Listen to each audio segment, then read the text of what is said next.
Chapter 73. The earth of Draenor was rotting, and no normal plants could grow. The turbid wind blew in the sky, making it hard to breathe. Without plants, herbivores could not survive, and naturally, the carnivores at the top of the food chain could not survive either. The stars in the sky were on the verge of falling, and the sun was dim in the thick clouds of dust. Everything seemed lifeless. The wind on the earth suddenly stopped, and the air reverberated with the melodious and deep sound of a horn. The wind stopped, and the dust that was originally flying along with the wind also settled down. On the ground, huge figures could be seen advancing towards the same target. There were huge wolves of various colors, but most of them were huge green-skinned humanoid figures. They were generally more than 2 meters tall, and their entire bodies were bulging with explosive muscles. Even the slightly slender females among them had burly figures that completely surpassed the human warriors. They carried all kinds of weapons and gathered at the place where the horn sounded. Their thick and heavy feet stepped on the ground, and even the solid ground made slight cracking sounds when they stepped on it. The earth was cracking inch by inch, and there was no longer a trace of nutritious soil. Every step on it was like the sound of approaching death. A huge bolt of lightning seemed to split the sky, and the remaining cracks were imprinted on the retina of these burly warriors. A giant with a reddish complexion raised his head in shock. He saw that in the gloomy sky, the mud-like clouds were slowly flowing towards the target. "This is Durotan, there's no need to look. That must be Ghoul Dan's spell." Durotan opened his eyes, and in his pure blue pupils was a reflection of a nearly straight tornado. It was as if the energy of the entire world of Draenor was converging there.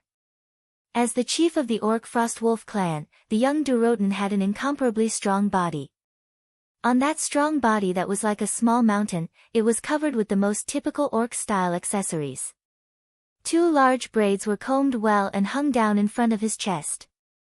On his 2 arms that were thicker than a cow's leg, there was a ring of animal tooth ornaments of various sizes.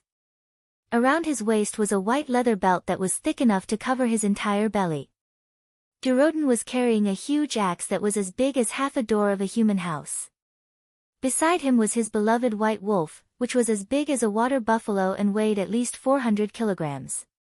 Durotan wriggled his mouth, and the 2 protruding fangs in his lower jaw emitted a crisp metallic sound as they were pierced by decorative iron rings. "Orgrim, I feel that the destruction of the world has something to do with Ghoul Dan." Durotan's good friend, Orgrim Doomhammer, who would soon become the great chief of the Orc tribe, tilted his head and said, "I don't think a single Orc can destroy a world." Orgrim's body wasn't as burly as Durotan's. Just by looking at his figure, he was half a size smaller. However, if any Orc neglected the square-headed iron hammer in his hand, which was larger than most Orcs' torsos, they would definitely pay a heavy price. Orgrim's body was also covered with all sorts of Orc accessories. The fangs hanging on his body were a type of decoration, but also a symbol of his bravery. Only a Orc warrior who had killed a ferocious monster by himself could cut off the monster's fangs and hang them on his body. In this aspect, Orgrim was not inferior to Durotan. Both of them were renowned warriors among the Orcs.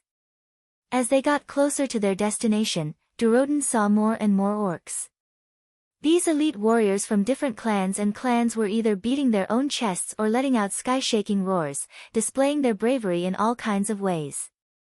Some of them were even slightly exaggerated, and naturally, they were wrestling with those who were not pleasing to their eyes.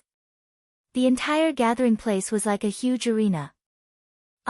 The Warsong tribe, Blackrock tribe, Shadowmoon tribe, Shattered Palm tribe. Almost all the large tribes are here. Orgrim continued, "Of course, the world is ending. If we don't want to follow the world to its end, we can only respond to Great Chief Blackhand and Ghoul Dan's call." While the 2 of them were talking, many beast men noticed Durotan. Many Orcs' pupils suddenly shrank, and the crowd filled with fighting spirit became restless. The gathered Orc warriors parted like water splashes, or perhaps like a retreating tide. The Orc warriors opened up a path for the 2 warriors, who were wearing tusk ornaments all over their bodies. At this time, an even taller and more burly figure appeared on a rough wooden platform not far away. It was a huge orc wrapped in heavy iron armor. The huge war hammer covered in dried blood showed off his bravery. His iron-blooded face seemed to tell the other orcs that he also had a heart of steel. His aura when he appeared was like a giant battle axe, forcibly splitting apart the wild and unruly crowd of orcs. Those who retreated a few steps too late were suffocated by the murderous aura that was filled with the smell of blood, and their chests shrank as they exhaled, almost losing the courage to bounce back.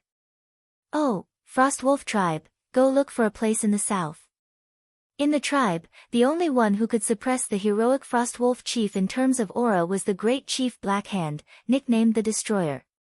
Durotan and Orgrim simultaneously punched their left chests with their right fists to show respect to the great chief. But Blackhand didn't even look at Durotan as he left. After settling down the Frost Wolf tribe, an hour passed.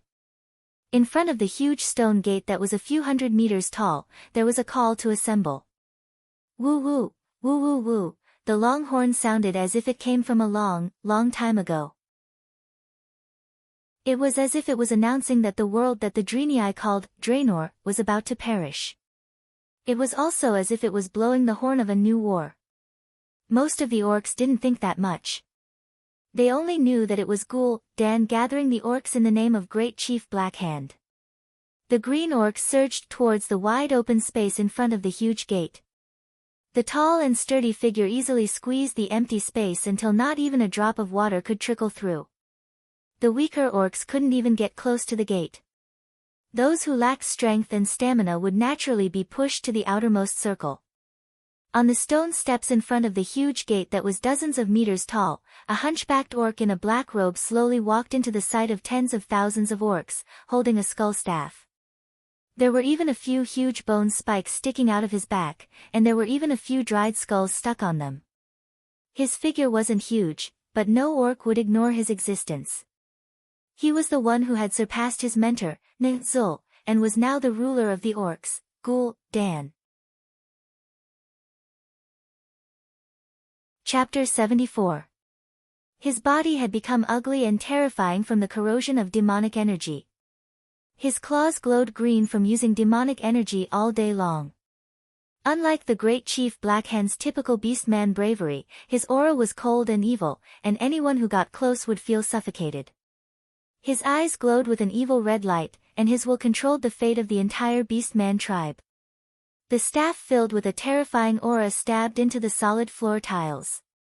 It was a small sound, but the tens of thousands of beastmen in the plaza heard it at the same time. That was the rumbling sound of the gears of fate turning. When the world was about to be destroyed, when the land lacked food, when the beastmen were about to be destroyed, Dan, as a shaman and beastman prophet, responded to the prayers of the beastmen. Dan moved his mouth full of fangs, and his voice spread in all directions through the evil magic. Our world is about to be destroyed. But the great beastmen will not be destroyed. His voice carried a strange echo, as if the entire world was beating. Every word he said was powerful and powerful, revealing his absolute confidence. His words were like hammers striking metal, striking at the hearts of every beastman, causing their powerful hearts to spew out even more passionate blood, resonating with his words and boiling with his words.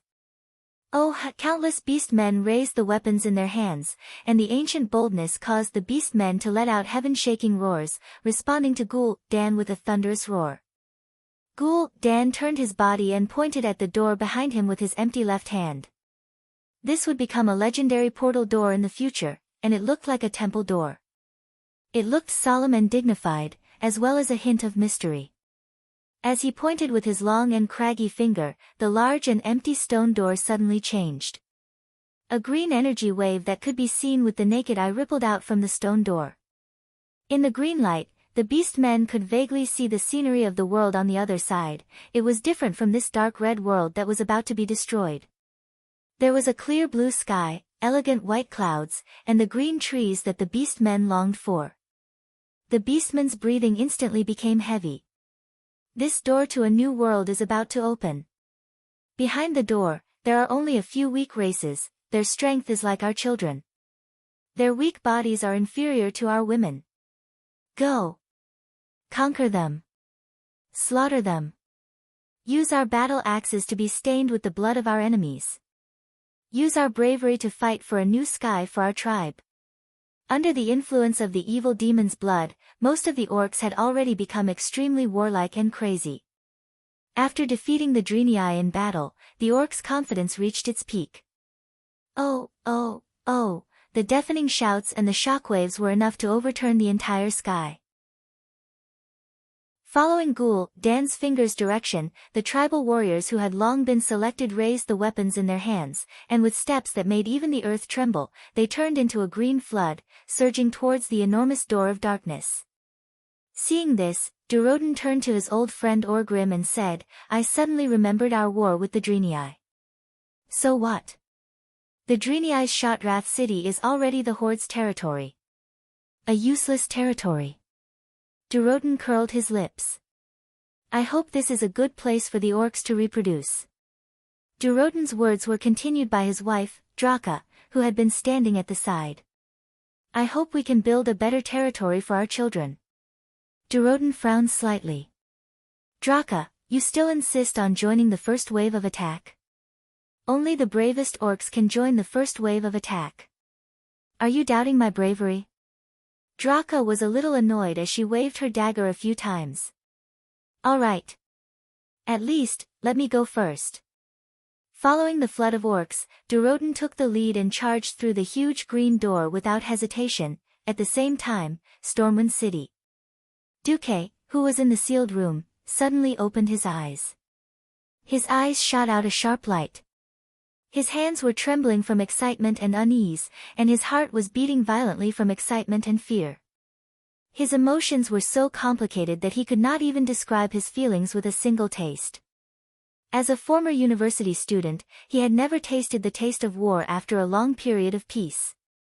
But as a transmigrator who was determined to make a name for himself in the world of Azeroth, when he saw the system elf's prompt, the dark portal is open, he knew that his opportunity and danger had arrived at the same time.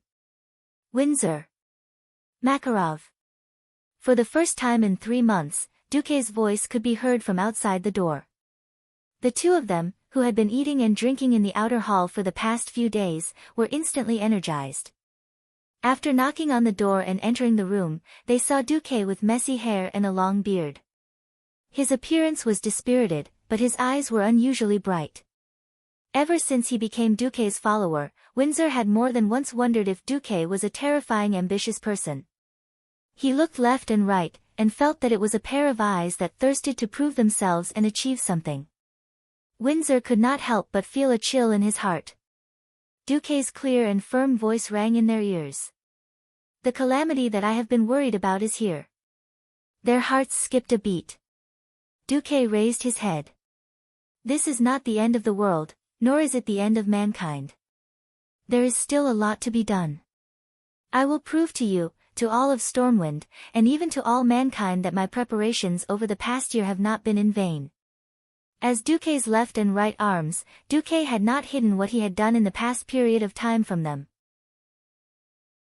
For a moment, they all thought that Duque was going to start a rebellion and occupy Stormwind City. Duque's actions were very one-sided, not the actions of a rebel at all. And today, everything would be revealed.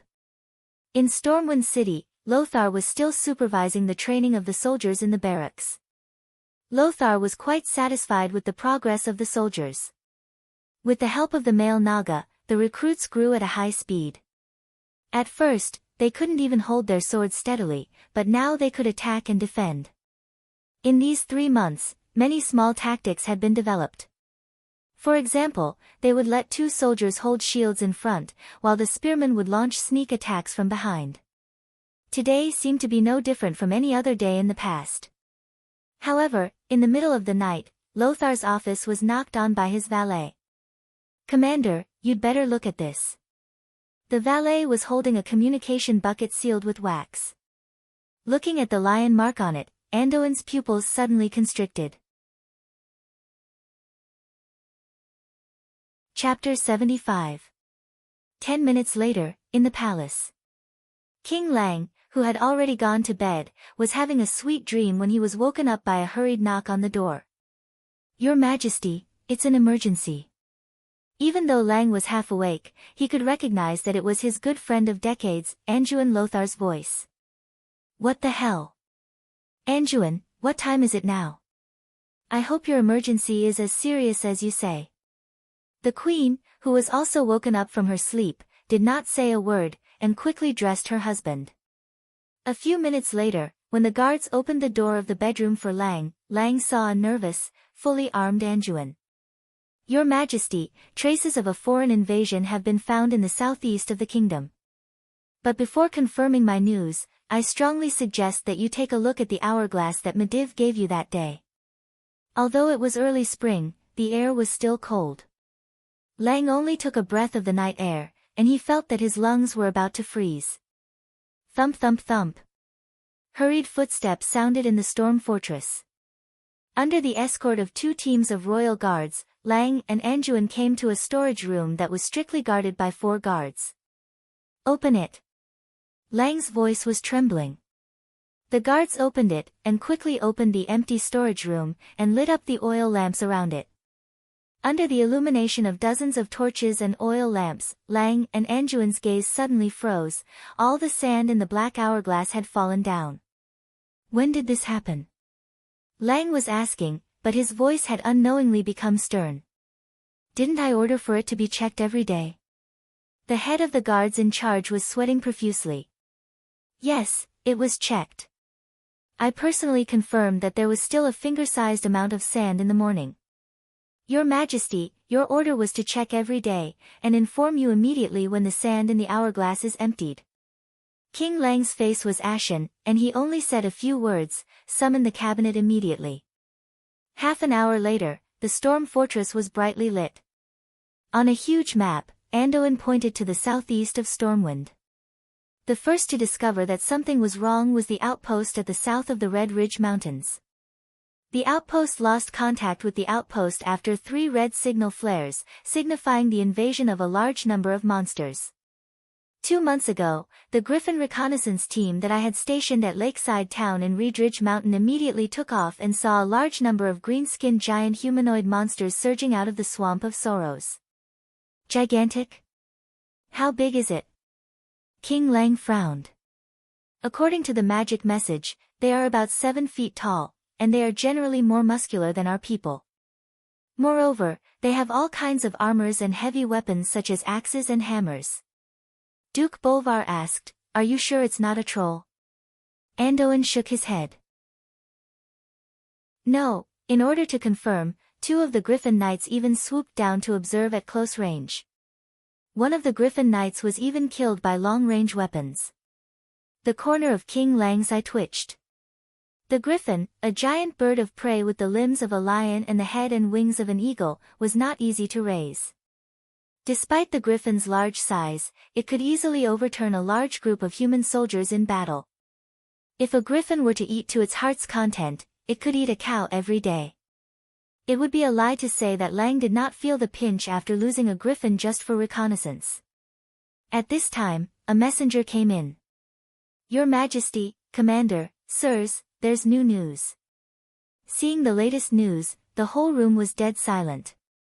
A small garrison stationed at the triangular junction of the Red Ridge Mountain had been annihilated.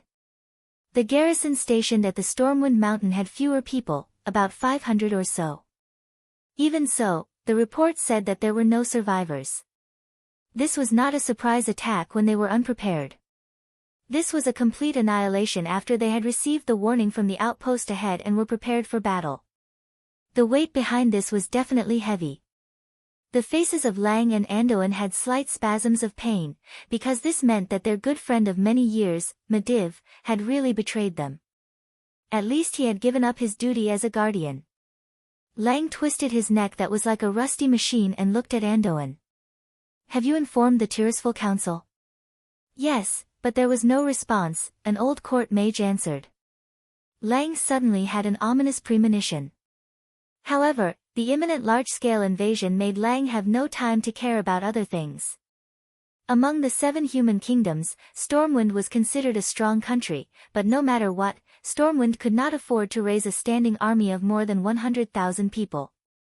For Stormwind, which had a total force of less than 30,000 people, the annihilation of a garrison was not a trivial matter. Most importantly, this seemed to be just the beginning. King Lang pressed his hands on the table and said in a low voice, "Information, I need more information. What the hell is our enemy? What is the evaluation of combat power? Level of armed strength? Number? What is their goal? We can't easily fight a group of enemies that we know nothing about." Lothar raised a finger. "I suggest that Duke Marcus come to the meeting. He seems to have made more preparations for this." Lothar's suggestion was firmly opposed by several other upper-class nobles. "Sir Lothar, this is a war. This is not a war game that a 15-year-old child should be allowed to participate in." Several high-ranking upper-class nobles objected, and Lang had no choice but to shake his head slightly at Lothar. The king changed the topic. "Anduin, I need your people to organize a hunt and try to catch the other party's captives. If that doesn't work, corpses will do too." "As you command, your majesty. However, I suggest that you declare the kingdom to be in a state of war before that." "State of war? No. We don't even know who the enemy is, and we're declaring the entire kingdom to be in a state of war because of an armed conflict that occurred at the farthest border of the kingdom? What a joke!" Marquis Cameron exclaimed. Entering a state of war so easily would definitely be a great damage to the interests of the nobles. It was because a state of war meant that the king could easily order the nobles to pay war taxes, transfer the nobles' private troops, and even temporarily govern the nobles' territories. That was even worse than killing them. The attitude of Marquis Cameron and the others almost made Anduin Lothar choke to death. Unfortunately, before more evidence could be produced to prove the seriousness of the situation, both Anduin and King Lang could only temporarily treat this invasion as a border conflict. However, the speed at which the situation deteriorated was faster than everyone had expected. Except for one person, Duque. Chapter 76. Duque had asked himself countless times why Stormwind City could not defend even with the elite soldiers taught by Lothar. Was it because Lothar was forced to attack Karazhan at a critical time? Or was there another reason? After traveling to the world of Azeroth for so long, Duque finally understood something. Because the 7 human kingdoms all implemented the incomparably stupid aristocratic enfeoffment system, some things were destined to be irreversible. Unlike any centralized country, the backward enfeoffment system had its inevitability. In this era where transportation was incomparably bad, it was practically impossible to gather troops in one place and have food and supplies from all directions. Just transporting the food over, the terrible soil and wet weather were enough to waste half of the food. In order to avoid excessive food loss, countries often arranged troops in various regions for the various nobles to provide for themselves. The king only had the right to order a certain noble when and where, according to their rank, how many troops they had to send, what equipment they had to use, where to go, and where to attack. However, the king could not order the knights under a certain noble to do anything. This was the so-called vassals of the king's vassals, not the king's vassals. While the king had the right to order the nobles to do something, the nobles could also use their own troops to influence the king's decisions. The orcs had invaded, and like a plague, they spread across the entire eastern kingdoms of the world of Azeroth. From the beginning, when some of the nobles insisted that this was making a mountain out of a molehill and requested more information, the situation was like an express train heading straight to hell, falling straight down. 3 days later, the only thing the higher-ups of Stormwind knew about the orcs was that they had brought back an extremely majestic corpse in a griffin. Other than that, what did the orcs know? How strong were they? How many people did they have? Where were their targets? Stormwind knew nothing about this. However, the group of stupid nobles still forced the front lines to send back more accurate information, and refused to send troops, money, and manpower for an illusory invasion, refusing the entire kingdom to enter a state of war. The endless wrangling with the nobles in Stormwind's stronghold made Lang and Andad tired both physically and mentally. When all the blockhouses near the triangular junction between the Elven Forest and the Red Ridge Mountain were captured by the orcs, the nobles panicked. Not only did this mean that Stormwind had lost its connection and control over its eastern territory, the Red Ridge Mountains, but it also meant that once the orcs broke through the Red Ridge Mountains, they would be able to enter the richest region of Stormwind, the Elven Forest. Compared to the precipitous terrain of the Red Ridge Mountains, the Elven Forest that was situated on the plains was truly without any danger to defend. In the tens of thousands of square kilometers of Elven Forest, there were more than 100 human settlements. If the orcs wanted to, they could completely ignore the defenses of the human towns and cities. They could first divide and surround the towns and cities, then annihilate them one by one. These settlements were the fiefdoms of the nobles in Stormwind, and where their core interests lay. We must not let those damned beasts invade the kingdom. Yes. In order to protect our homeland, we will fight to the last man. For Stormwind, for Azeroth. Fight, the nobles who had been slow to react suddenly came to a consensus within an hour. They unanimously requested King Lang to organize a battle at the mountain pass of the Elven Forest into the Red Ridge Mountains, and use the dangerous mountain gorge to stop the orcs from further invading. After finally sending the nobles away, Lang slumped on the throne and asked Anduin in a weak voice. In this empty and huge inner court, there was only him and Lothar, the king, and the minister. What do you think of this battle? Your Majesty, I am not optimistic. According to the intelligence, those huge green beasts are very good at fighting in the mountains. I do not think that they can be stopped by just relying on the terrain. Then what should we do? Let them invade the Elven Forest and destroy the essence of the whole kingdom? Hell, if Medivh is here. God! Why do I always forget that he is the culprit of this incident? Lang covered his face in pain. Actually, I think we should ask for Duque's opinion. After all, the response from the front line is that the performance of the troops trained by the Naga is obviously better than the other troops, Lothar suggested in a low voice. He may have some smarts, but he is too young and his status is too low. Besides, the great nobles will not tolerate a little kid telling them what to do. Sigh. As the preparation for the war began, Anduin felt that Duque was more and more good. Before the troops arrived, the food and fodder arrived first. In order to mobilize the food needed by the army, Lang had to order the food of Stormwind City to be transferred to the front line near the Red Ridge Mountains. However, the spring rain in March made the transportation of food extremely difficult. The transportation from Stormwind City to Gold's Higher Town was extremely smooth because of Duque's road construction. However, the road from Gold's Higher Town to the east of the Red Ridge Mountains was so terrible that it made Lothar curse. The muddy dirt road almost paralyzed the entire transportation plan. A large amount of food, armaments, and various supplies were piled up in Gold's Higher Town and could not be transported out. Why is the road from Stormwind City to Gold's Higher Town so good? But the rest is so terrible. Due to the needs of the war, the Lion's Pride Inn in Gold's Higher Town had become Lothar's temporary command post. Lothar, who was looking at the map, slammed the table and cursed. At this time, a sergeant said in a low voice, "Originally, Sir Marcus was willing to fund the construction of the road from Stormwind City to the Red Ridge Mountains and replace all the mud roads with cobblestone roads." However, among the nobles, only Duke Bolvar for Dragon agreed. In the end, only the section from Stormwind City to Gold's Higher Town was built. King Lang and Anduin were speechless at the same time, but there was a vague feeling in their hearts. Did that kid Duque even predict this? Impossible.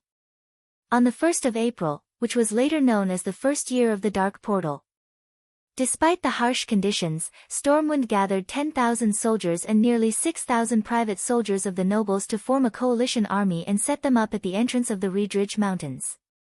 Looking down from the enormous Red Ridge Mountain, there was not a single tree on the barren Scarlet Mountain, and then a sea of green forest in the distance, stretching as far as the eye could see. It was like a distant painting that could be expanded without limit, making everything seem very small in front of it. The Red Ridge Mountains were very large, But unfortunately, the V-shaped twin peaks in the westernmost part of the Riedridge Mountains were like a lonely island in the endless sea in front of the vast elven forest. It seemed so lonely and helpless. Chapter 77. Anduin Lothar stood on the peak of this isolated island.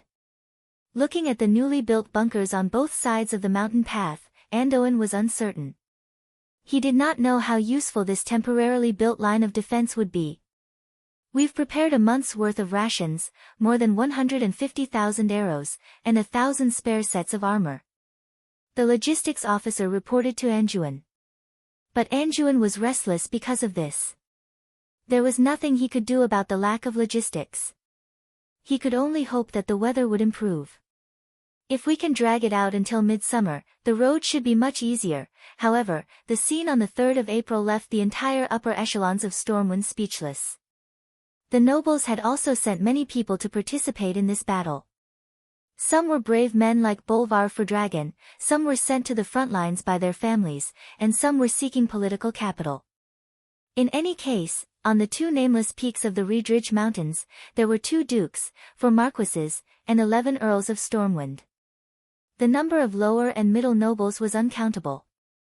In front of these Stormwind nobles, who had lived in peace for nearly 1,000 years, was a terrifying and barbaric army. At first, the battle cries sounded like distant playfulness in the morning fog. But the moment that green line appeared on the opposite peak, a deafening sound wave and violent drumming came crashing down like a huge wave. The sound wave was so loud that it felt like someone was chopping at the eardrums of every noble present with an axe. The green flood easily dyed the entire opposite peak. It was countless green giants.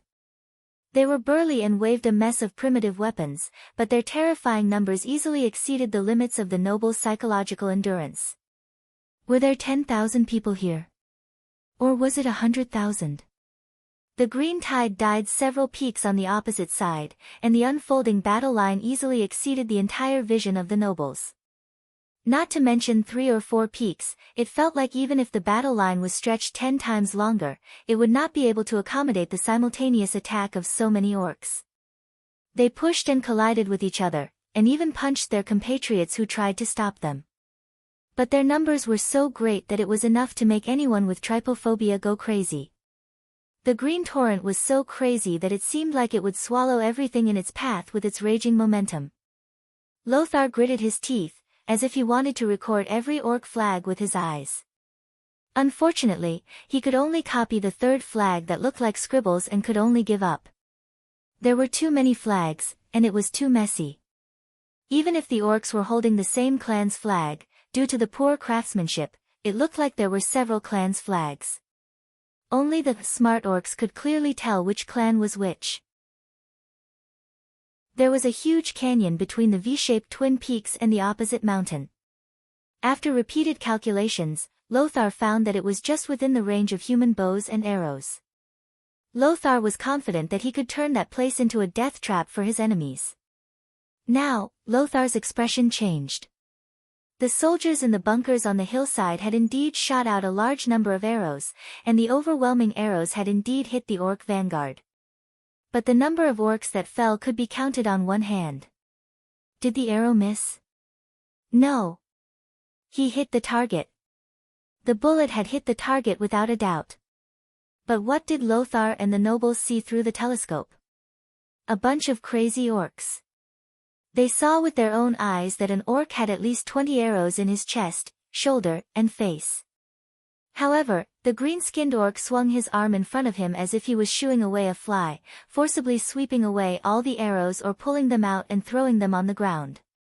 His right eye was already blind, his flesh had been flipped open, and the arrowheads had hooked out large chunks of flesh, leaving more than 10 huge bloody holes the size of a wrist on his entire upper body. But the orc still charged forward crazily. He roared and rushed to a bunker, using his huge hammer that was several times bigger than a human head to smash the outer wall of the bunker made of bricks and stones. He dragged a wailing soldier out of the bunker and tore the soldier in half at the waist in front of the remaining defenders of the bunker. The soldier did not die on the spot. Amidst the orc's crazy laughter, the upper body that had lost its lower body crawled on the ground for a few meters before dying. This scene made Lothar and the nobles tremble. All the fortifications, like sandcastles on the beach, were all washed away by a huge green wave. Release the arrows. The orcs fought head-on. Falling rocks, Lothar saw with his own eyes that a rock the size of a millstone fell, about to smash an orc who was rushing up the mountain into meat paste. Do you know what happened?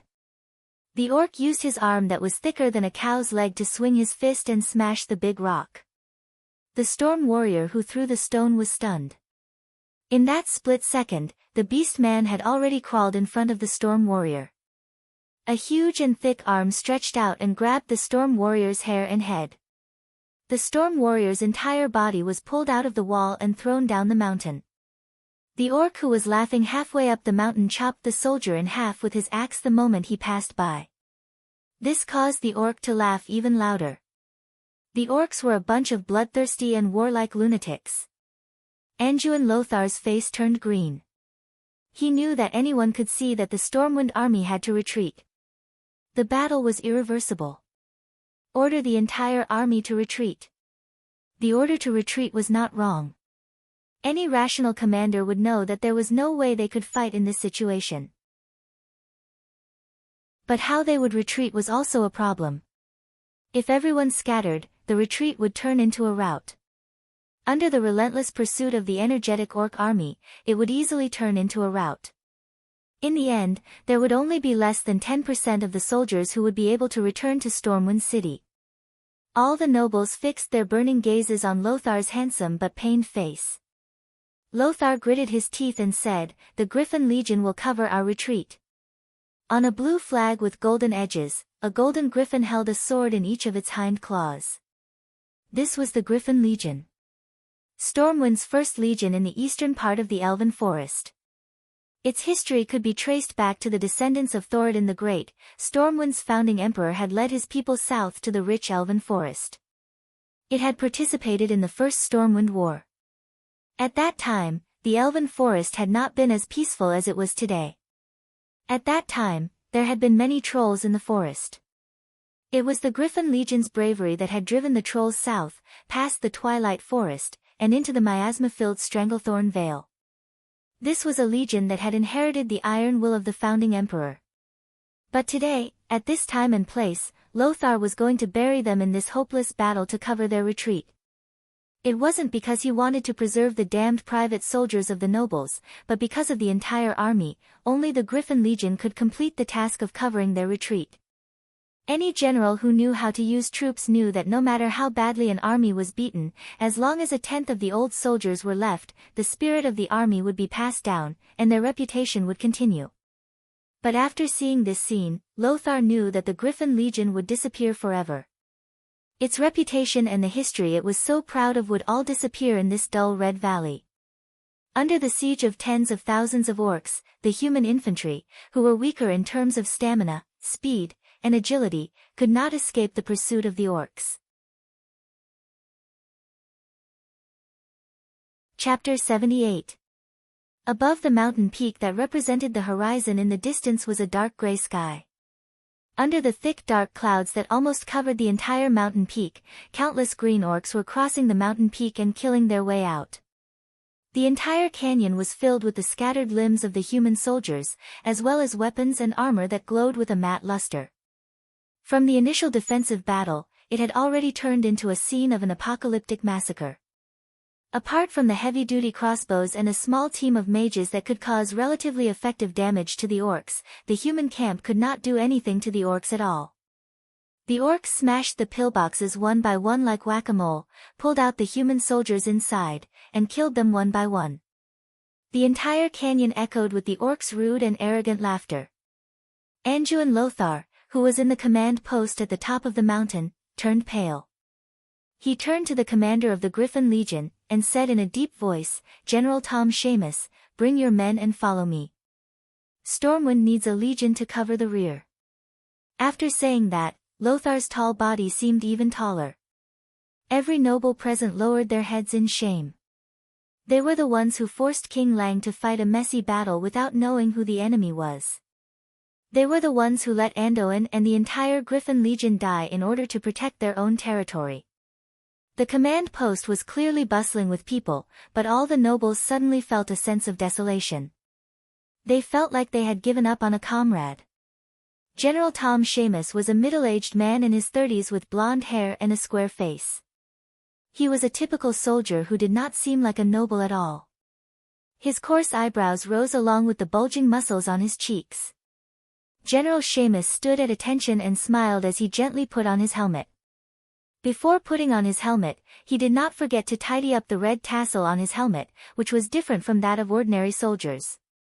It seemed that he was afraid that the orcs would not be able to tell that he was a general.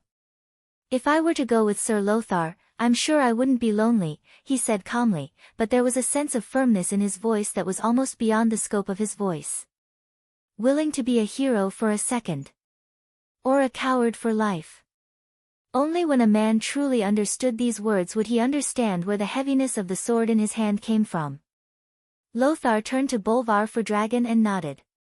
"If I can't go back, tell Lang that his good friend, Anduin Lothar, fought for his kingdom to the last drop of his blood." Bolvar's facial muscles twitched. He suddenly took a step forward, wanting to draw his sword from its scabbard. "I'll accompany you." All of a sudden, Anduin's hand pressed down on Bolvar's wrist, preventing him from drawing his sword. "The war has only just begun. The death of a mere knight is enough.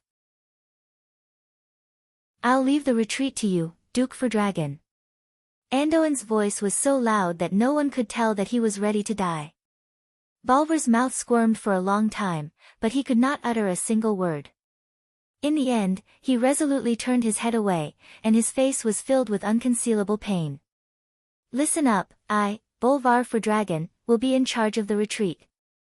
Whoever wants to be the first to escape will have their heads cut off." Lothar had even considered this. Without the support of King Lang, Anduin was just a mere knight. But without Lang, Bolvar was still the high and mighty duke. His family background and identity were a deterrent to the nobles who no longer had much fighting spirit. Soon, all the nobles in the command room filed out. The yells of the noble officers could be heard from the back of the mountain. Apart from the soldiers in the small fortress, more than 70% of the soldiers on the mountain began to retreat in an orderly manner. Looking at the green tide in the distance, Lothar's eyes were filled with indescribable complexity. Was it loneliness? Was it sorrow? Was it indignation? Or was it courting death? Tom Seamus returned and stood by Lothar's side. His voice was firm and powerful. "The 5,000 soldiers of the Griffin Legion are ready." To be honest, Lothar did not need to bring up the rear himself. As the commander of this battle, he could totally push the responsibility to the nobles who had been arrogant before the start of the battle, only to tremble in fear at the sight of the orcs. Lang would definitely protect him. But Lothar did not. He calmly put on his helmet and led Tom Seamus out of the command post. "Guards, blow our horn and tell those barbaric bastards that we are coming." Lothar's loud and clear voice made the guards at the door feel deep veneration. Woo woo woo. The heavy sound of the horn rang out, causing the orcs who were immersed in killing to raise their green-skinned heads involuntarily. Halfway up the mountain, a few of the largest fortresses on the two peaks that had not yet been attacked by the orcs opened up. Thousands of human soldiers in bright silver armor were like rivers flowing into the sea. They quickly gathered into two square formations, each guarding one of the peaks. On the 30-degree slope, they slowly advanced down the mountain. Roar, finally some decent fellows have come to die. A chief of a small tribe laughed in the orc language. The warriors of the Griffin Legion slowly moved down the smoothest side of the mountain. As far as the eye could see, large floating shields and armor formed a stream of steel. The entire army looked like a dazzling ball of flowing mercury. In the gaps between the kite shields that were a size larger than the average Stormwind soldier, one could vaguely see that these heavily armored infantrymen only had half of their faces exposed in front of their helmets. Their eyes were filled with determination. At the very front were all shield swordsmen. From the third row onwards, there were spearmen holding spears that were almost 4 meters long. They rested their spears on the shoulders of the crouching comrades in the front row, which just happened to extend through the gaps between the shields. The fourth and fifth rows of spearmen did the same. However, the angle of the spears in each row was higher. This had been calculated. For the tall orcs, the lowest row of spears just reached their waists. The entire square formation was like an enormous steel porcupine, intimidating to look at. It was as if a forest of spears had risen up, the densely packed spear tips glinting with cold light. If they were up against humans, this would probably be a battle of attrition. Simple bows and arrows were almost useless against this line of defense. But the orcs were different. They laughed sinisterly and roared, waving their extremely heavy weapons as they attacked fearlessly. Giant battle axes swept across, and all that could be heard was the sound of spear shafts snapping. The spear shafts of the spearmen were all specially chosen. Normally, when humans used heavy swords to hack at the same spot, they would have to hack at least a few times before it would break. But in the face of the orcs' immense strength, breaking spears was as easy as breaking chopsticks. Chapter 79. The orcs at the very front naturally paid the price with their lives. But they used their bodies and lives to destroy more than 30% of the spears. Many of the second wave of orcs that charged to the front could already fight with the sword and shield soldiers at the very front. Bam! Even though the soldiers of the Griffin Legion had all been trained by the Naga instructors, the orcs' heavy hammers still caused many of them to split open in actual combat. The soldiers who had undergone strict training took advantage of the orcs' exhaustion to quickly stab out with their longswords. They succeeded, but also failed. They had indeed killed the second wave of orcs, but the third wave had taken advantage of the situation to close in. Some of the berserk orcs threw out their heavy hammers that weighed more than 50 kilograms, while others even crashed into the human formation. The heavy blows that were comparable to the charge of a rhinoceros often required 3 or more warriors to stack up their shields to withstand it. Many depressions appeared in front of the orderly human formation. Once they were locked in combat, the difference in individual combat ability was immediately apparent. Even against an elite force like the Griffin Legion, the orc warriors could still fight with a loss ratio of 1 to 3. This was all thanks to the orcs' terrible armor. These green-skinned orcs usually had less than 30% of their bodies covered in armor, and it was leather armor that was easier to pierce. Once the heart or any other vital point was pierced, the orcs would also be finished. It was just that the orcs' tenacious vitality allowed them to fight for a period of time after receiving a fatal injury before collapsing to the ground and dying. Anduin Lothar waved his heavy sword and fought at the very front. He was perhaps the most eye-catching existence in the human camp. He used a two-handed sword like it was a one-handed sword. His solid but unflashy swordsmanship allowed him to finish off his enemies in the simplest and fastest way. There were already more than 20 orc corpses lying in front of him. The commander should have been at the center of the army. But now that this kind of tactic had lost its meaning, and required courage, he came to the front lines. A solid pillar of support could give the soldiers more confidence. On a nearby mountain, General Seamus made the same choice as Lothar. It was a pity that the difference in strength between the two sides was too great. Whether it was in terms of military strength or individual combat power. Every time Lothar cut down the orcs at the front, the ones at the back who were already impatient would immediately fill in the gaps, roaring as they launched crude yet powerful attacks. Less than half an hour into the battle, Lothar believed that he had caused no less than 1,000 casualties to the orcs. However, this number of casualties was simply a drop in the ocean compared to the orcs that were everywhere. Lothar could still fight. He waved his sword and stabbed, hacked, and slashed the ferocious-looking orcs to death. However, he could clearly feel the number of soldiers around him decreasing rapidly. The originally thick phalanx had become thin, and Noxus did not even need to look back to see that it had become deep behind him. There were 3 horizontal formations arranged along the mountainside. Behind the formation were a large number of injured people who were unable to move or had difficulty moving. To make matters worse, there were many orcs that he had never seen before. These orcs were slightly smaller than their brethren. They wore loose robes and carried staves. After a few seconds of crazy chanting, a Griffin Legion soldier would go berserk. Some would rush out of the formation and attack the orcs, only to be engulfed quickly. Or worse, they would slash their swords at their comrades who had been fighting alongside them. Anduin knew that the collapse of the battle line would happen in the next 2 to 3 minutes. "Commander, Duke Fordragon has ordered you to retreat." The voice of the messenger suddenly sounded behind Lothar. "Retreat? How do you expect me to retreat?" Looking at the orcs who were still moving quickly over the mountains, Lothar knew that if he did not stop the orcs' attack, what awaited them would be a faster and more severe defeat. Lothar tilted his head and saw that General Seamus' troops on the mountain peak next to him had not been defeated either. However, their losses were a little worse than his. There were only 2 horizontal lines left. Lothar did not know that at this moment, more than a dozen nobles dressed as private soldiers had crept up the empty mountain peak. They nimbly dismounted from their horses and unloaded all the things that were on the horses. While they were doing this, a warrior wearing the standard Stormwind armor with the insignia erased almost couldn't help but draw his sword and rush down to help. However, he was stopped. "Can you help by going down alone?" "Reggie." The one who was called Reggie was naturally Reginald Windsor, the future marshal. Windsor gritted his teeth. "Am I not going to do anything?" Duque smiled and raised 3 fingers. Every time he finished a paragraph, he would curl 1 finger.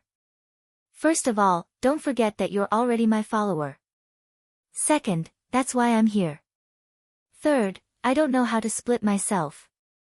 I can at most destroy the opponent's flames, but I can't cover 2 troops at the same time. I want you and Makarov to cover General Tom Seamus on the mountain. Such a person shouldn't die in this place. Okay." Windsor waved his hand, and more people dressed as private soldiers crept up the previously empty mountaintop fortress. Looking at the situation at the foot of the mountain, Duque suddenly sighed. Heaven to the left, the warriors to the right. Why do I feel so heavy when I personally experience this? Lothar and the warriors of Griffin Legion were all great. It was this great glory that made Duque unable to bear to see the entire Griffin Legion fall here. General Seamus was already an arrow at the end of its flight. His left arm hung low. The fierce attacks from the orc warriors had dislocated his entire left arm. Even the slightest movement would cause him heart-wrenching pain. His right leg had been pierced by a rough spear. Even though it didn't hurt his bones, blood was flowing out. He was very tired, and he didn't even want to move a finger. He was very dirty, and his golden hair was covered in dark red mud. It wasn't mud, it was dried flesh, some orc, and some of his comrades. His guards blocked a hammer for him, and he saw with his own eyes the ribs of the lad who was hammered in the back. From the moment he received Lothar's order until now, he had always thought that he would die here. Suddenly, he heard a strange whistling sound. It was similar to the sound of a rain of arrows, and it was even more frightening than the sound of 10 archer companies firing in unison. Before he could turn his head, there was a sudden deafening pft pft pft, and the green in front of him was swept away. The green tide that he had thought would never stop was forcibly torn apart. Who did this? General Tom Seamus suddenly turned his head. He saw something he had never seen before. At least 100 palms of arcane energy floated in the air. Chapter 80. Hand of Magic, a level 0 spell that was drawn as a cantrip. Even a magic apprentice could easily cast it. But what about 100 hands of magic? For a moment, General Tom Seamus almost thought that all the royal mages of Stormwind City had arrived. Seamus didn't dare to expect the royal family's mage team to appear here since they were the treasures of the king and the nobles.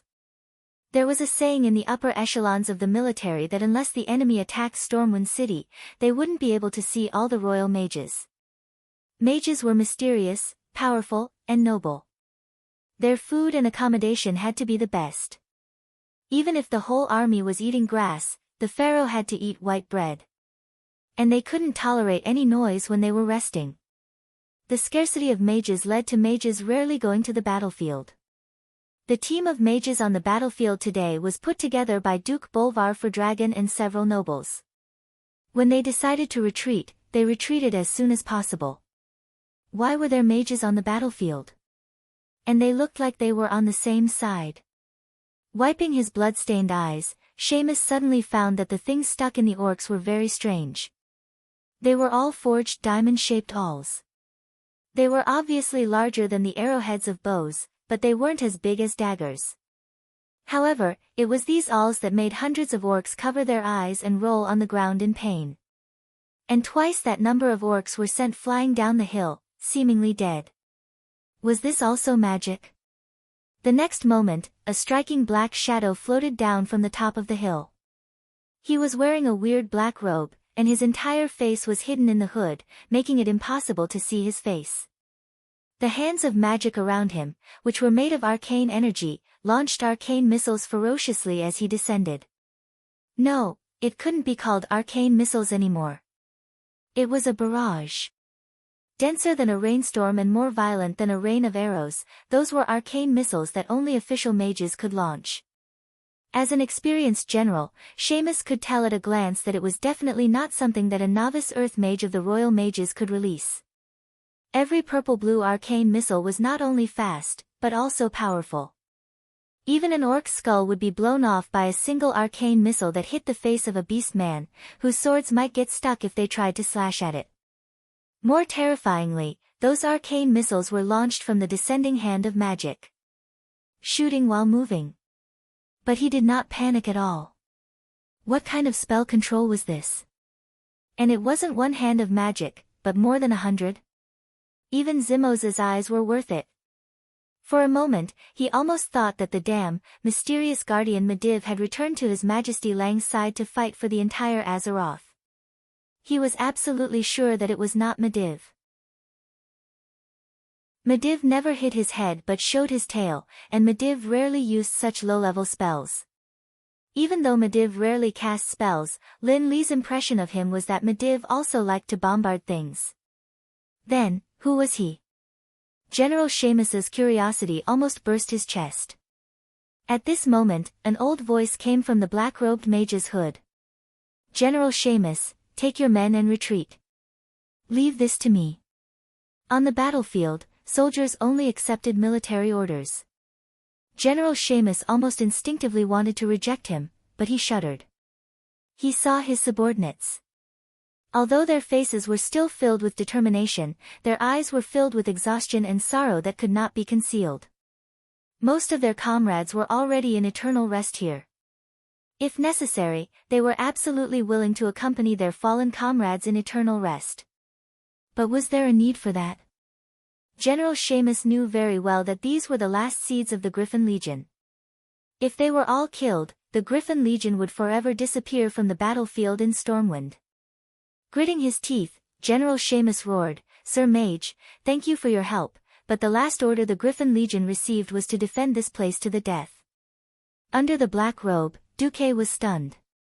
He did not think that Seamus would be so stubborn. No, it should be said that he was so stubborn. How was he going to convince this guy? Duque was also anxious. He lightly tapped the left side of his chest, and a mage's badge flashed. His Majesty Rin has orders. You have already completed the task of stopping the enemy. Now retreat immediately. After you go down the mountain, there will be backup to cover you. General Seamus's body trembled. He had been in the army for many years.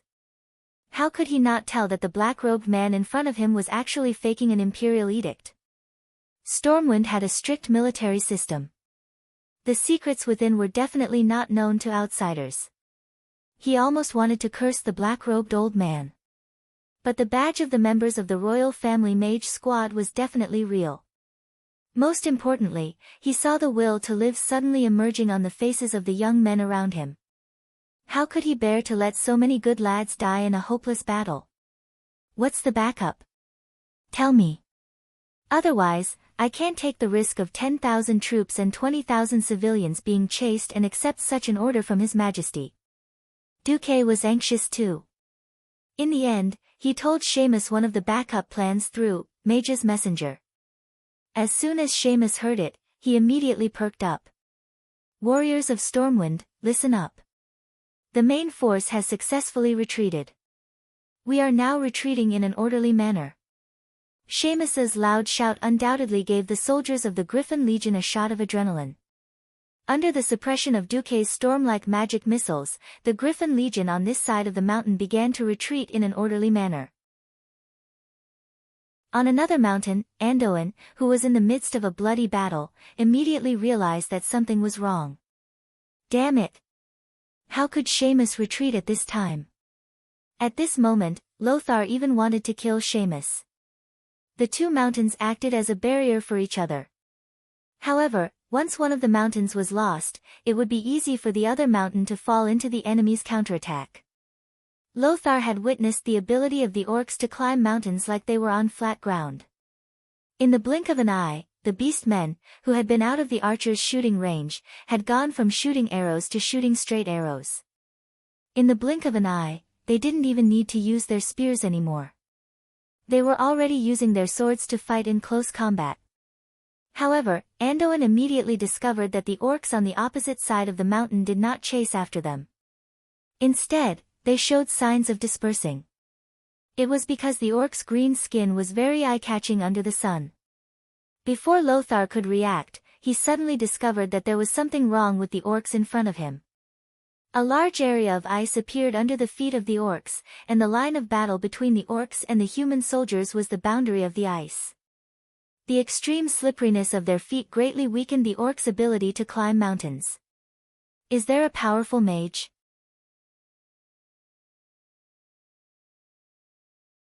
Chapter 81. Some things were precious only after they were lost. Take Medivh for example. With the Guardian of Azeroth and the strongest mage in the world, King Lang could face the most powerful human kingdom, Rotterdam. No matter how many beast men there were, it would only take a few Bayou to finish them off. Teach the orcs how to behave. Now, sigh, it's all tears. At this moment, Lothar had yet to confirm that Medivh was the culprit who caused the entire kingdom to fall into a crisis. However, he was clear about one thing. If even the elite Griffin Legion was defeated like this, the ordinary garrison troops and private soldiers of the nobles would not be a match for them. At this rate, Stormwind would definitely be destroyed by the green-skinned monsters. He had thought about it countless times. If he could return alive this time, he would try to persuade Lang to mobilize the 7 human kingdoms to fight against the Green Tide. But that was just a thought. Until a mysterious black-robed mage floated over from the opposite mountain peak. No one would have noticed him, but the problem was that the mage's appearance was too cool. Not only did he freeze the orc's feet as he floated in the air, but he also had more than 100 mage hand that fired arcane missiles non-stop. Mobile casting was not a very advanced technique. Many official mages knew how to do it. But controlling more than 100 hands of magic to fire at the orcs while he was on the move, and almost all of the bullets hit. That was terrifying. Anduin Lothar was almost dazed. Should he say that this black-robed mage was strong? It felt like he was only using low-level spells. Should he say that he was not strong? The power of this person turning the entire situation around in a short period of time was really terrifying. Perhaps half of the mages of the Wang family would only be able to achieve such an effect. For a moment, Lothar almost thought that his old friend Medivh had turned over a new leaf and returned to the good side. The newcomer was definitely not Medivh. That strange arcane energy definitely did not belong to Medivh. Lothar, take your people and evacuate immediately. This old man has prepared a few gifts for these rough fellows. It was still the same old voice, and Noxus was stunned to hear it. Duque knew that Noxus wouldn't believe him. Noxus gritted his teeth and nodded. Let's retreat. Someone will cover us. Lothar ordered. He didn't completely believe the mysterious old man's words, but compared to Seamus, his current situation was worse. Seamus was the first to retreat.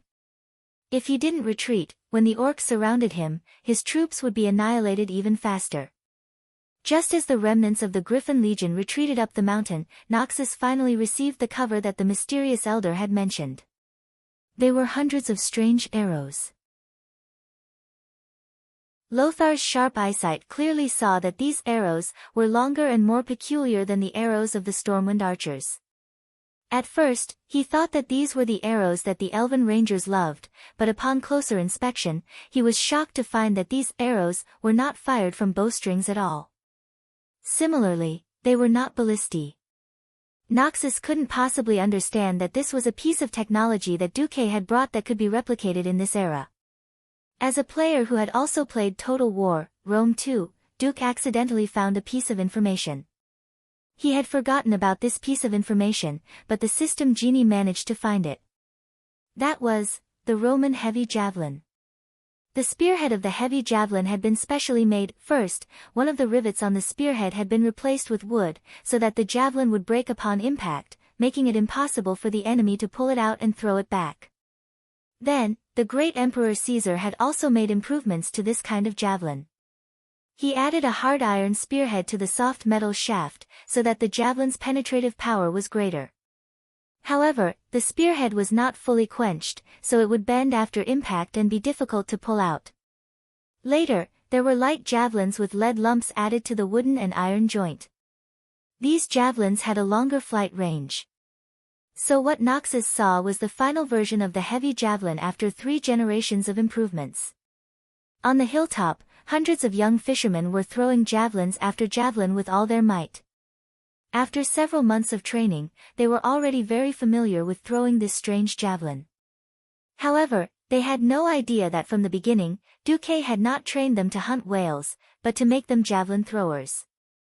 Light bows and arrows could not cause fatal damage to the strong orcs, but javelins were different. The heavy and specially made javelins drew beautiful parabolas in the air. They flew over the heads of the stunned Griffin Legion soldiers and accurately pierced into the burly bodies of the orcs. Under the acceleration of gravity, javelins became sharp weapons that spread death. More than once, orcs that had been pierced in their vital parts were sent flying and rolling down the hillside, even crashing into several orcs. Coordinated with Duque's arcane bullets, the javelin team easily suppressed the entire orc army's offensive. The javelins in the pillbox on the hilltop seemed to pour out endlessly towards the orcs. The entire hillside reverberated with the screams of the orcs, the cheers of the Griffin Legion soldiers, and the whooshing sounds of the javelins breaking through the air. Good. Good. Good kill. Friends on the hilltop, from today onwards, we are brothers. The Griffin Legion soldiers had seen their comrades fall one by one, but were helpless against these barbaric and crude green-skinned creatures. They had long since been suppressing a bellyful of anger. Now that they saw the orcs suffer heavy casualties, they naturally cheered.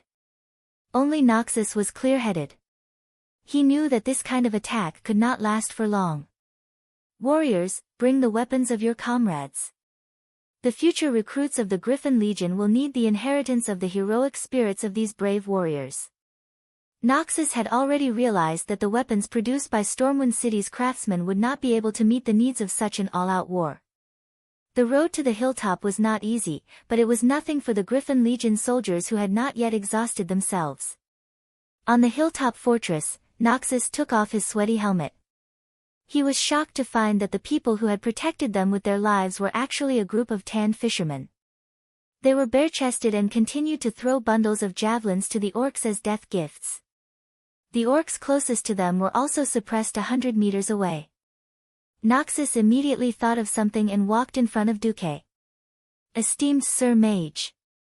May I ask what is your relationship with Duke Marcus? That kid is my disciple for the time being. Duque continued to speak with the voice-changing system that the system elves had helped to create. He spoke in a tone that seemed to be taking advantage of his seniority and age. Noxus was very smart, and he immediately thought of many things. So the experienced Duque actually had such a mysterious and powerful teacher supporting him. No wonder. Chapter 82. If that was the case, many things could be explained. Noxus didn't know that someone had prepared so many backups without him knowing. He shuddered at the thought of the old man in front of him being an enemy. I know that the situation is urgent, but I still need a reason. Why did you help us? Noxus stared at Duke, who was disguised as an old man. Duque stretched out his hands, revealing 2 old hands that had been specially made up. He gently pulled back his hood, revealing a white beard. Just because I'm a human. Is that a good enough reason? Noxus' body trembled. Right. What a simple reason. In the face of a strange foreign invasion, it was natural for humans to band together to defend against the enemy. Noxus changed his tone. We have many injured soldiers. We will not abandon our comrades. Lads, the second stage. Duque clapped his hands, and a group of peasants rushed out from the back of the mountain. Noxus was no fool. He could tell at a glance that many of the peasants were lumberjacks from the nearby East Cove lumberjacks. They pulled a large number of long ox carts that were originally used to carry logs, eagerly helping the uninjured Griffin Legion soldiers move them onto the ox carts. Noxus was dumbfounded. The other party had prepared so well. Based on the mysterious Magus performance just now, Noxus was sure that he had met a benefactor. Noxus waved to the soldiers. Let's retreat first. Some of the soldiers objected. No, how can we leave civilians behind? Duque laughed. Ha, you're wearing heavy armor. How can you run faster than these unarmed javelin throwers? Besides, I'm the one who stays behind. Do you have any objections now? The moment Duque's words left his mouth, the surrounding soldiers were filled with respect. Even the lightly injured soldiers stood up in unison, placing their hands on their chests and raising their swords to the sky. Sword salute. A soldier's most solemn salute to someone worthy of respect. Including Noxus, a total of 300 soldiers saluted to Duque. Duque waved his hand. You can go first. Don't stop me from killing orcs. I'll catch up to you in a bit and let you watch the second act. While Duque was speaking, an uninjured javelin thrower who was hiding in the firing hole of the fortress suddenly howled miserably. Duque narrowed his eyes and squeezed out a few words from between his teeth, pain curse. Lothar's expression was also terrible. Your Excellency, with a wave of his hand, the curse was dispelled by Duque. Go away, this is a battle between mages. The War of the Mages, what a mysterious term. However, this word clearly told Lothar that this wasn't something a warrior like him could meddle in. Nodding heavily, Lothar led his men and Duque's javelin throwers down the mountain. The entire mountaintop fortress became empty once again. In front of the tightly shut gate of the fortress, Duque stood alone against the wind. Standing on a high place, the feeling of the cool spring breeze gently brushing against his face was actually quite nice. Unfortunately, the thick smell of blood was not enough to make one feel comfortable. Duque couldn't help but narrow his eyes as he stared down at the winding mountain below. Almost every step of the mountain was filled with corpses. Some were orcs, but most were humans. Thousands of ferocious orcs stared at Duque. They let out low growls, their pointed fangs reflecting a strange light under the sunlight. If it wasn't for the fact that orcs didn't have the habit of eating humans, Duque might have been worried that he would be torn apart and eaten if he accidentally died. Now, Duque had to buy time for the Griffin Legion to retreat. The orcs wanted to swarm up, but Duque had more than 100 hands of magic floating in the air, which made the orcs who had just been taught a lesson a little afraid to approach. Useless. Is a mere spellcaster enough to scare you? A hunchbacked orc wearing a black robe appeared. Everywhere he went, the orcs immediately parted like the tide. This was a fellow of high status. To receive such treatment among the orcs, if he wasn't the chief of a large clan, then there was only one other possibility, the infamous warlock of the Shadow Council. This was the first time that Duque had seen these warlocks appear on the Azeroth continent from such a close distance. This reminded him of the tragic experience of being abused by warlocks as a mage in the game. The warlock brought the hellhounds to teach mages how to be human. But you didn't even bring a pet. Are you looking down on me? No, maybe you brought a succubus. Even though he had been a transmigrator for a long time, when Duque suddenly encountered a warlock, he couldn't help but think like a player. It was a pity that this person didn't look like Ghoul Dan. If that was the case, there was still a fight. The World Guardian Medivh and the Beastman Warlock Ghoul Dan were both demigod-level existences in most games. Duque didn't have the confidence to face one of them when he was so weak. Warlocks were experts who used demonic power to play with souls. Duque really didn't dare to be sure that if he died at the hands of a warlock, he wouldn't become a ghoul when he revived, the warlock shouted in a gibberish. Duque couldn't understand the orc language, and the system elf didn't know how to translate it. Just seeing the system elf's random translation of, "The Imperial Army wants you to surrender and not kill," made Duque want to strangle the system elf to death. It was useless to say anything, and Duque wasn't interested in a human running over to the orcs. So, there was only one thing he could do. Duque raised his middle finger. Yes, this was the starting gesture for Duque to release Blizzard.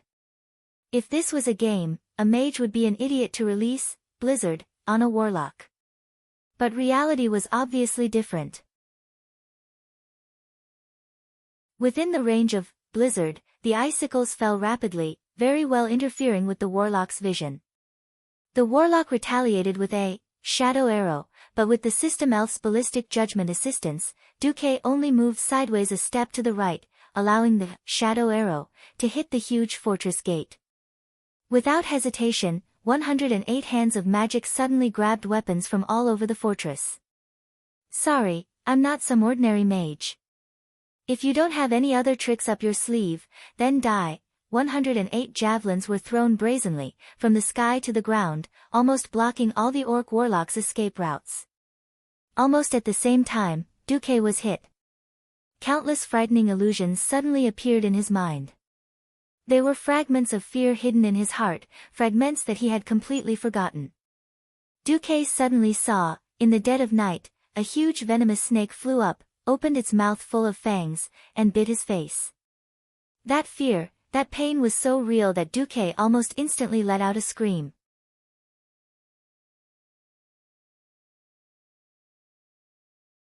Chapter 83. Fear poured into his thoughts like a tide, or it could be said that a malicious robber had kicked open the door to Duque's heart and barged in wantonly. Duque's breathing quickened, and his pupils dilated. However, he turned a deaf ear to the urgent warning of the system elf. Many desperate and heart-palpitating scenes emerged in Duque's mind, such as those terrible pale skeleton soldiers in horror movies waving rusty machetes and slashing at him. Another example was walking by a small river and suddenly being pulled into the river by a huge black octopus tentacle. He struggled desperately in the cold water, but to no avail. Duque struggled to get rid of these terrible illusions, but this illusion of fear that came from the depths of his memory had completely dominated Duque's 5 senses. Whether it was vision, hearing, smell, taste, or touch, they were all real feelings. This feeling of terror easily disrupted Duque's thoughts. He felt his energy drying up, and there was a piercing pain in his brain. He didn't know when, but from his forehead to his neck, and then to his back, his whole body was drenched, as if he had been fished out of the water. Seeing Duque's clumsy dance, the orcs who had just been defeated burst into laughter. The orcs, who advocated force, worshipped heroic warriors the most. They instinctively hated spellcasters, but they had enough respect for the shaman priests in the tribe, and even these new warlocks. They had thought that this would be another gorgeous killing feast for the warlocks. They had thought that the mage controlled by fear would laughably run under the orc's axe and take a blow with his thin body. However, the situation suddenly changed.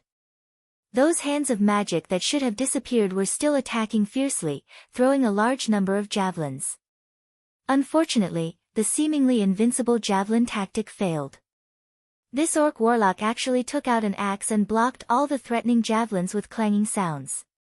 If Duque was still sober, he would have realized that before becoming a warlock of the Shadow Council, almost all orc warlocks used to be shamans who could fight and cast spells. Compared to the simple orc warriors, the shaman was more versatile in the tribe. Duque's strange reaction also made Barca the warlock feel puzzled. He really couldn't understand how Duque, who had already fallen into chaos under his fierce spell, could control those hands of magic. Obviously, these hands of magic were still operating independently. Countless purple-blue rays of light suddenly shot out from the hand of magic, and the violent arcane missiles hit the orc warlock who was in the middle of casting a spell. But what even the system elf didn't predict was that the spell shot by the hand of magic actually bounced off the beastman warlock's black robe and disappeared. Magic was a part of mysticism, but it was also a part of energetics. Just like how high-level mystery could suppress low-level mystery, low-level arcane missiles with lower energy density were rejected by the evil dark energy around the warlock. Host! Host! Wake up! I can't take it anymore. The system elf croaked in Duque's spiritual world. Weak human, I don't know how you managed to fight back under the fear spell, but it's all over. Die! The orc warlock roared in the orc language and cast a sacrifice spell at the orc warlock. Along with the raging flames of destruction, the evil demonic power spread in all directions. That power not only infected the beast men who had already absorbed the demonic blood, but it also made them even more berserk and bloodthirsty. At the same time, it also affected Duque. Suddenly, Duque felt that he was being looked down upon. He was being looked down upon by someone who he only saw as an EXP monster. His mental state was so strange that he didn't even notice the system notification. Stimulated by unknown demonic energy, you have triggered the negative soul status, pride, of the 7 sins. Your words and actions will be out of control. You and the enemies affected by your pride will not use any defensive means. Among all the means of attack, you will automatically choose the most powerful one. If either side kills the other, it will cause a double blow to the enemy's morale. You are immune to the reduction of morale. You will automatically be affected by the effect of reckless curse.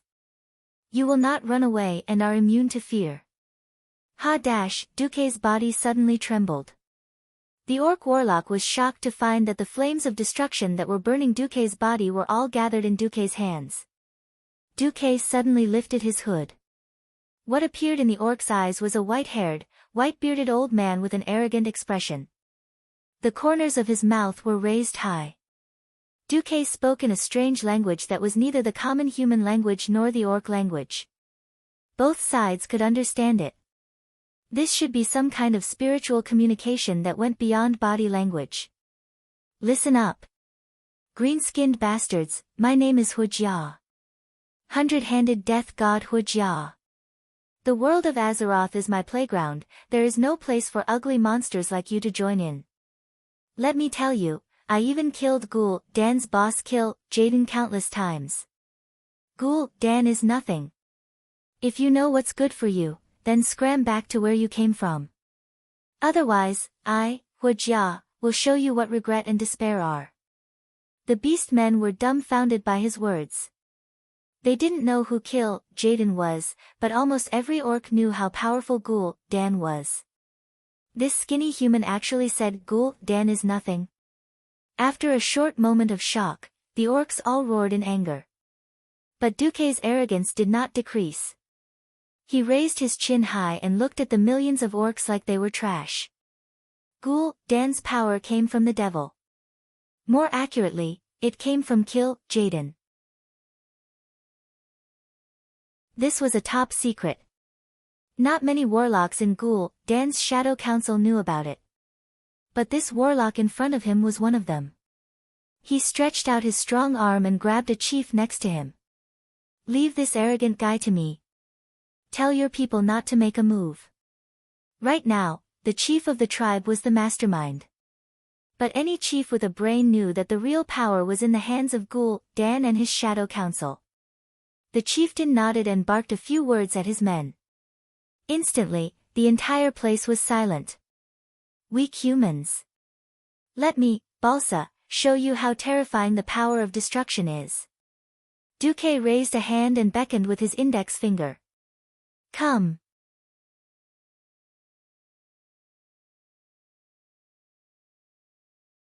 Chapter 84. Provocation. Absolute provocation. Ghoul, Dan's status in the tribe was second only to one and above tens of thousands of people.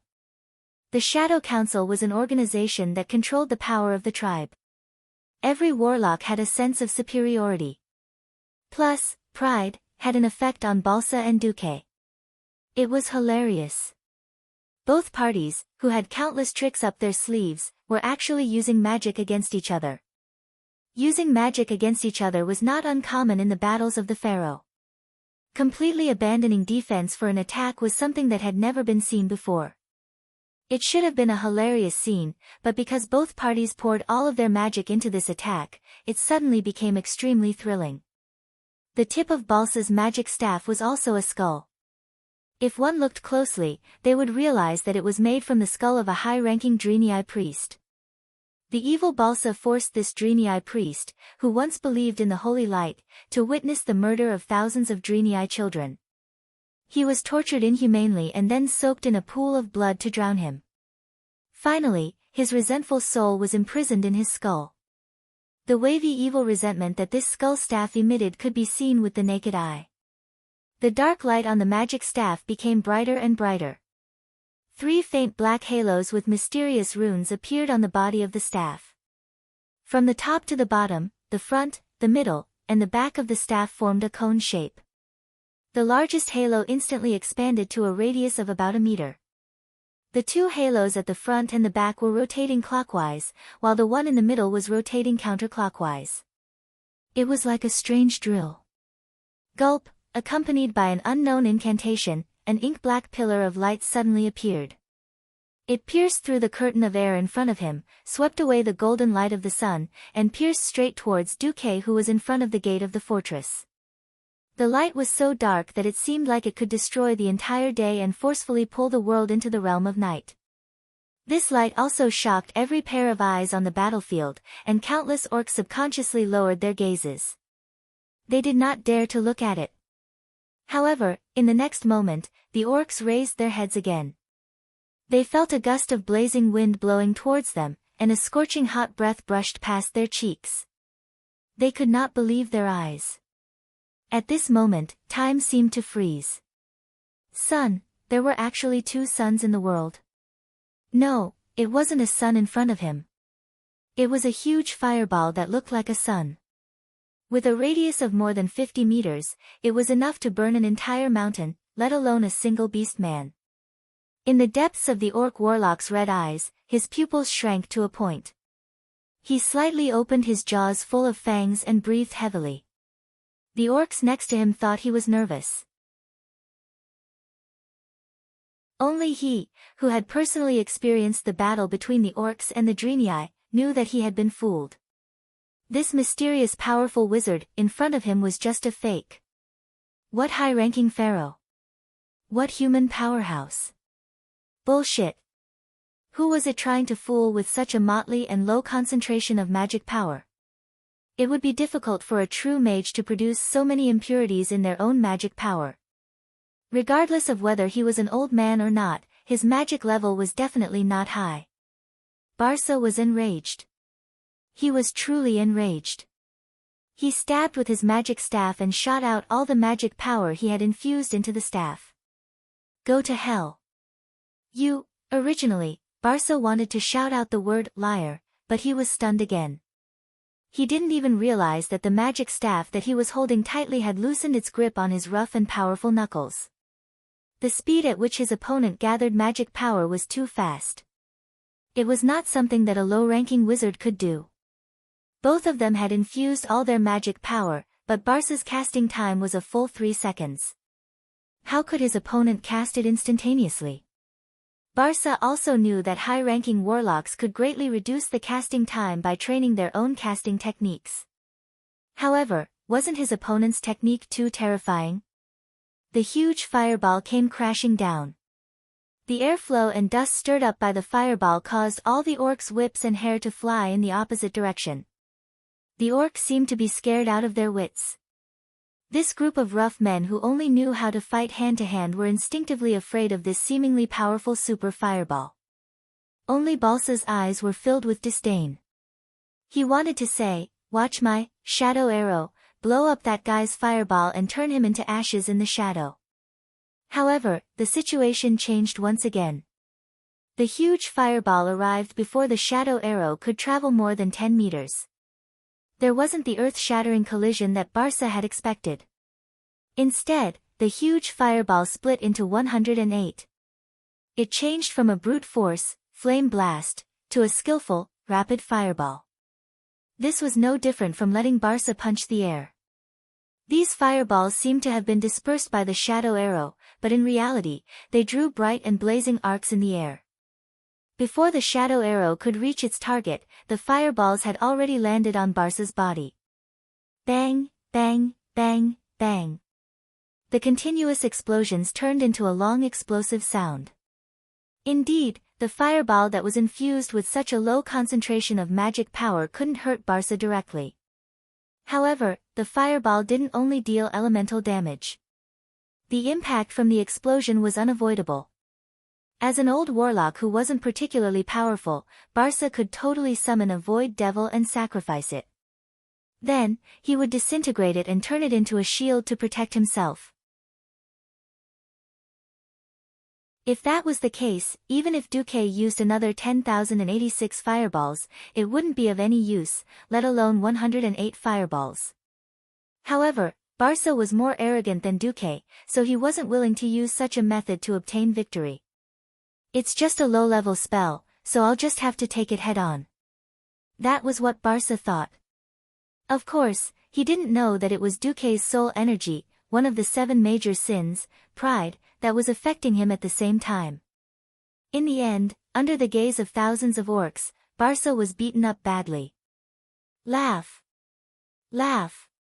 Wait for my shadow arrow to hit him. Both Barca and Duque didn't expect that there would be a third party involved in this seemingly one-on-one duel. The name of the third party was the System Elf. What should I do? What should I do? After the simulation. There are 98 seconds left before the host's Flame Blast will lose its effect and he will be killed by the opponent's Dark Attribute Arrow attack. According to my calculations, if the host is killed by a warlock who uses demonic energy, there's a high chance that the host will completely lose his humanity and become a ghoul after resurrection. If the host completely loses his rationality, the System Elf will also be finished. Originally, it's my principle not to interfere with the host's decisions. However, the host has lost his rationality. Yes. I can activate the emergency plan to protect the host. No one noticed that a mage's hand had appeared between the orc warlock's loose mage robe and cloak. This hand didn't use any kind of spell to attack.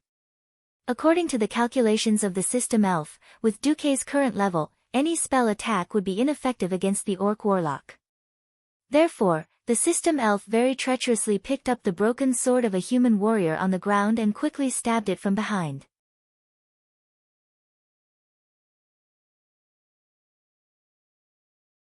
Chapter 85. Intense explosions were happening all around them. The strong shockwave escaped the senses of the orc warlock. He did not expect that the arrogant human in front of him would stab him in the back. Of course, he did not expect that it was a System Elf who did it on his own. Therefore, when he felt a sharp sword avoid his left shoulder and stab into his heart, his face was full of disbelief. "You!" He wanted to scold, but the System Elf was afraid that he would not die. It twisted the sword around his heart a few times, almost cutting him into minced meat. Everything was covered up by the explosion, and no one knew about it. The orcs who had retreated a long time ago looked at the warlock on their side with anticipation. However, they soon realized that something was wrong. The menacing shadow arrow lost its aim halfway through its flight. It tilted to one side and shot into the mountain, dyeing a large area of the mountain black. However, the mysterious human's fireballs bombarded Balsa's body one after another. After about 1/3 of the fireballs were used up, Balsa's defense began to fade. After 2/3 of the fireballs, the magic on the surface of Balsa's body had completely dissipated. However, the high-purity magic that flowed in his body was still resisting the low-purity magic from the flame blast. To the orc warriors, it was a completely different matter. This human was so cruel. He could have killed Balsa with a powerful fireball, but he had to create more than 100 fireballs and throw them at him one by one. This was clearly torture. After the last fireball was thrown at Balsa, the orc warlock, who was full of unwillingness and was burnt black, finally breathed his last. In order to cover up what it had done, the system elf obediently snatched Balsa's magic staff with the magician's hand, before the flames completely engulfed Balsa. Duque, who had regained his senses, realized that his system elf had given him the magic staff as a trophy as if it was a treasure. Duque was stunned at first, then he laughed hysterically. The arrogant laughter stimulated the orcs' nerves again. They did not understand the battle of magic spells. However, they knew that the other party had played the trick of killing the general and capturing the flag. It was also this black-robed human who had destroyed their dream of killing the big shots on the human side. Unknowingly, these brave orc warriors were afraid. Ha ha ha. Who else? Who else? Duque seemed to be affected by the aftermath of pride, as he waved the orc warlock's skeletal staff in an extremely arrogant manner. Looking at the tens of thousands of orcs hesitating to advance, Duque laughed maniacally. He raised his black cloak with one hand and turned around to enter the fortress. A minute passed. 5 minutes passed. 10 minutes passed. Not a single chief or orc dared to take a step forward to check if Duque had left. Suddenly, a huge and ferocious figure rushed out from the back of the orc army. Like a bird startled by a ferocious beast, the orcs scattered in all directions. What are you doing? My order is for you to attack. Attack. Attack again. Annihilate all human warriors in sight. What are you guys daydreaming about? Had they killed all the humans? Where is the human chieftain's head? It was the tribe's chief in name, Black Hand, the Destroyer. No, that. Black Hand finally understood what had happened from the little tribal chief's intermittent narration. What? You bunch of trash that tarnished the tribe's honor. Without giving the little tribal chief a chance to explain himself, the huge warhammer drew a terrifying arc in the air and smashed into the little tribal chief's head with an indescribable force. The upper half of the orc chief's body was smashed into minced meat. Waving the bloodied warhammer, Black Hand pointed angrily at the top of the mountain. The great tribe does not need cowardly orcs, go after them. Driven by the chief's anger, the once stagnant green torrent began to surge once again. The orcs almost destroyed all the human buildings they could see. After passing through the fortress at the top of the mountain, they arrived at the back of the mountain. The orcs saw the human army's tail.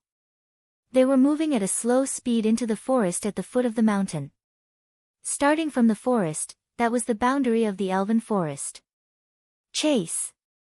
Behind them was the chief. Firstly, the orcs had lost their path of retreat. Secondly, they were ashamed of their cowardice just now. They roared angrily and waved their battle axes and war hammers as they poured down from the mountain. The orcs' strange movements naturally alarmed Lothar, who was at the back. He and General Seamus, who had just regrouped, looked at each other and saw the seriousness in each other's eyes. Seamus said, "What a terrifying lord. Not only is he extremely powerful, but he also knows the movement patterns of those green-skinned monsters so well."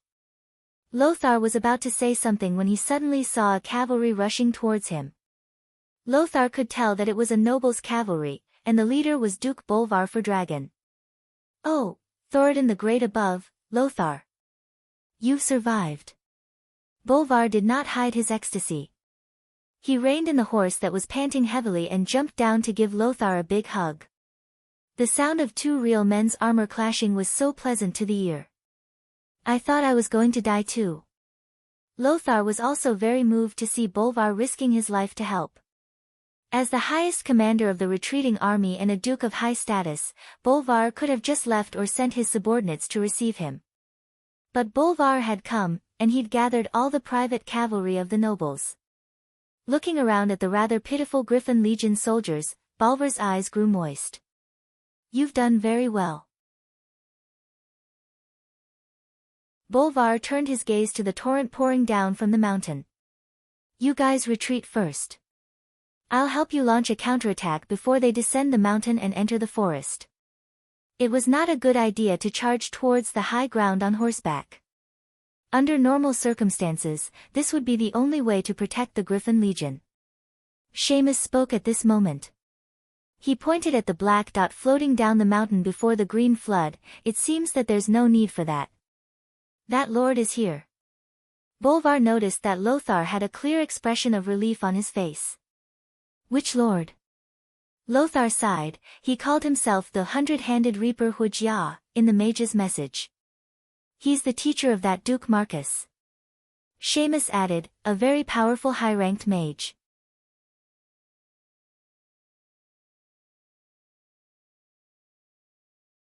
Chapter 86. Lothar patted young Bolvar's shoulder. Let's go. We'll talk about the details later.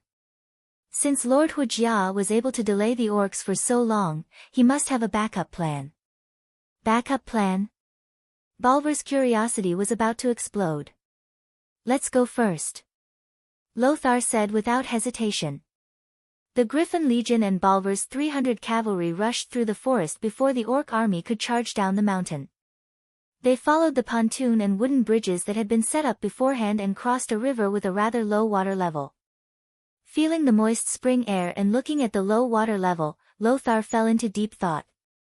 The orcs were here. When Lothar and the last soldier of the Griffin Legion crossed the pontoon bridge and stepped onto the opposite shore, the already deafening roars of the orcs suddenly rose to a new level. The ear-piercing screams of the orcs pierced the eardrums of Lothar, Bolvar, and the others. A green wave even more terrifying than the one at the Riedrich Mountains squeezed out from the small forest they had just passed. From every gap in the trees, there were roaring orcs charging out with weapons. There were simply too many of them. Lothar had no choice but to turn his head to look at the rapidly expanding front line of the orcs.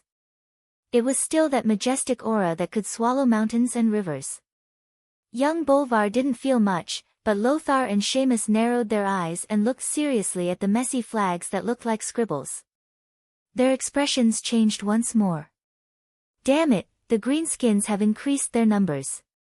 Even though Lothar couldn't really tell, he instinctively felt that there were at least 30% more flags that he hadn't seen before. Exchanging glances with Seamus, they knew what they had to do. Whether it was according to the agreement or military common sense, they couldn't retreat any longer. The Griffin Legion once again carried out their mission to cut off the retreat. 1,500 soldiers formed 3 rows of 500 people along the shore just after they left the river. The soldiers who weren't too heavily injured struggled to climb down from the vehicle. They practically used their bodies to support themselves as they stood behind their comrades, forming the frail 4th row. At this moment, Lothar suddenly realized that Duque had already floated through the forest and was gently floating in front of him. Lothar knew that this was the mage's slow fall spell, but to be able to use it so accurately, this mysterious mage's strength was unfathomable. Hello, Your Excellency Hujia. Lothar took the initiative to greet him. Hello, Sir Lothar. It seems that we have established a preliminary level of trust. Among the backup plans that Duque had agreed on, Lothar was also to form a formation on the riverbank slightly away from the river.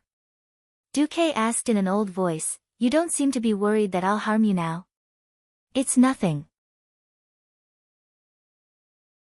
At most, I'll just lose my life again for the same reason. Noxus revealed a hearty smile. Also, I don't believe that you would harm me, because we are both humans. Yes, because we are all humans. Strangely, these two people, who were at least 20 years apart in age, easily found common ground. How was the battle with the spellcaster just now? Lothar was all smiles when he saw Duque appear. The result was certain. The only question was how much he would win. Duque did not say anything. He threw out the orc warlock's skull staff that emitted evil energy. The vengeful spirit on the staff seemed to have absorbed the blood of the ferocious beasts and became less violent, but it was still menacing. Take it back to the high-ranking priest in Stormwind City. I think there will be people on your side who will be interested. Hiss. Lothar, Seamus, and Fordragon all secretly gasped at the same time. Battles between mages were indeed extremely mysterious. But everyone knew that it was one thing to defeat the opponent. Killing the other party was another matter. Killing the opponent was more than twice as difficult as defeating the opponent. Now, this mysterious Huijia actually performed the mage's version of killing the general and capturing the flag under the watchful eyes of tens of thousands of orcs.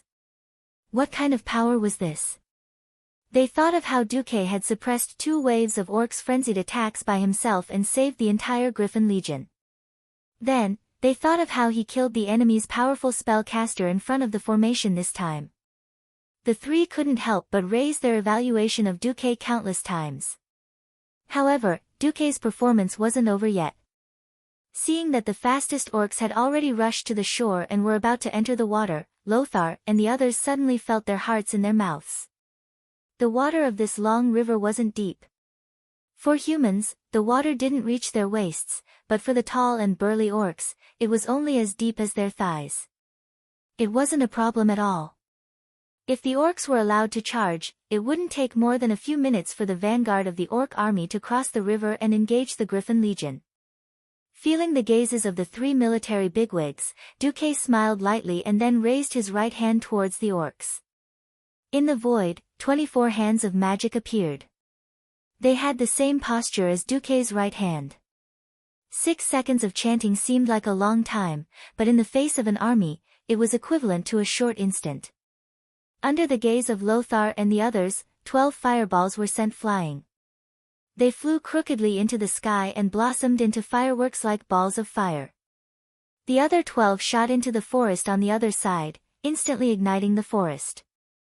These 12 fireballs were a perfect demonstration of what was called dry wood and raging fire, and the fire actually spread all at once.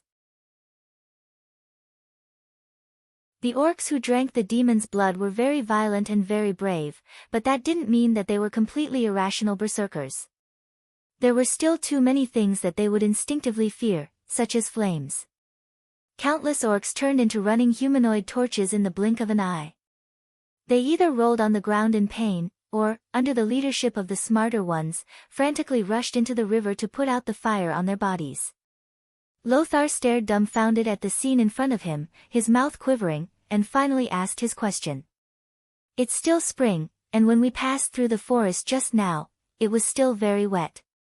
Duque rolled his eyes at Lothar. I can temporarily turn several miles of land into a tundra, why can't I dry up that small forest a little? Seamus, Bolvar, Lothar, they were all stupefied. What a terrifying amount of magic power. Was this guy really human? That's right, Duque was using Darson's scorching furnace. His magic power wasn't enough to heat the entire forest to the point of spontaneous combustion, but he could still dry it a little.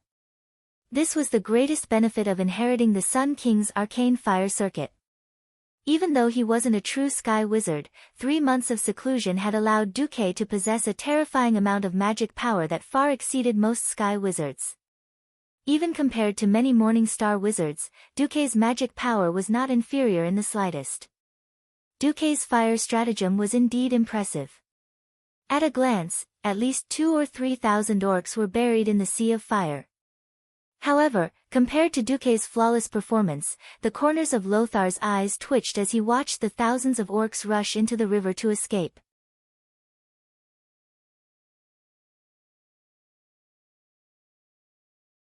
Chapter 87. That's right, after putting out the flames on their bodies, these crude fellows had already stood up and were laughing at Duque. The beast men were laughing. Duque was laughing as well, but Duque's laughter was even more carefree and joyful. Lothar suddenly noticed that Duque's eyes were filled with concern for an idiot.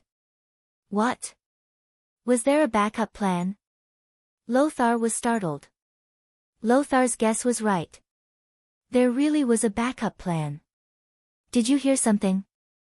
Bolvar, who had the best hearing, was the first to ask. In the next moment, not only did Lothar and Seamus hear it, but the rest of the Griffin Legion did as well. At this time, Duque said slowly, Lothar, you'd better have your men retreat another 50 yards. 50 yards was equivalent to retreating into the forest. From a tactical point of view, retreating into the forest was equivalent to not having a formation. But when he thought of how low the water level had been, Lothar understood what Duque had done. It was the spring flood season, and the river should be rising. Normally, the water level shouldn't be this low. There was only one explanation. Duque had ordered his men to build a dam at Steel Lake upstream of the river to hold back the water. This was done after the entire Stormwind army had passed through and entered the Riedridge Mountains. Thinking of how Duque had secretly used the workers from the East Cove lumberyard, it wasn't hard for Lothar to guess that it was these workers who had helped build the dam. Terrifying. Too terrifying. Who would have thought that this mysterious old magus was not only powerful, but also so resourceful? If he wanted to ambush the Stormwind army, not a single one of them would be able to escape. While Lothar cheered in his heart, he was also secretly shocked. Thankfully, this magus isn't an enemy of Stormwind. Lothar hurriedly ordered his men to retreat. For a well-trained army, this wasn't a problem. 10 seconds later, the Griffin Legion's warriors were secretly delighted to see the beast men who had been laughing at them suffer. With an earth-shaking rumbling sound that could destroy the mind of any tribal warrior, a raging wave that could blot out the sky and cover the earth swept down from the upper reaches of the river. It was mixed with countless debris and the anger of human beings, pouring down in a furious manner. Before the Horde invaded the world of Azeroth, the Bloodring clan was once the most powerful clan in the Horde. Now, the Bloodring clan was still one of the top clans in the Horde. Under the leadership of Old Kilrog Deadeye, the Bloodrick clan possessed the indomitable wildness necessary for many years of successful campaigns. For example, attacking the Dreenei's Shotrath city. According to the original history, based on their invincible performance in battle, the Bloodring clan was given the responsibility of defending the territory of the dwarves that was previously occupied, the Cos Moden area, and was given the task of attacking the dwarves' old nest, the Iron Furnace Fort. It could be said that these experienced Bloodring warriors who were loyal to the largest clan in the tribe, the Blackrock clan, were definitely one of the tribe's most precious treasures. But now, this army that had joined the front lines under the orders of the great chief, Blackhand, was almost completely annihilated. The few remaining green flags couldn't even barely hold on under the great power of nature. In the blink of an eye, they were completely swallowed up by the flood that was mixed with large amounts of sharp wooden stakes. Of course, this wasn't where all the elites of the Bloodring clan were, but Kilrog would probably feel the pinch from losing such an elite vanguard army here. The army that had been swept up in the flood was famous within the Horde. From upstream to downstream, Duque roughly counted 4 or 5 of them. Other than the Bloodring clan, Duque managed to recognize the larger clans such as the Blackrock, Shatterpalm, and Dragonmaw. It had to be known that during the first incident at the Dark Portal, the entire tribe had turned out in full force. Most of these were elite veterans who had just experienced the war with the Dreenei.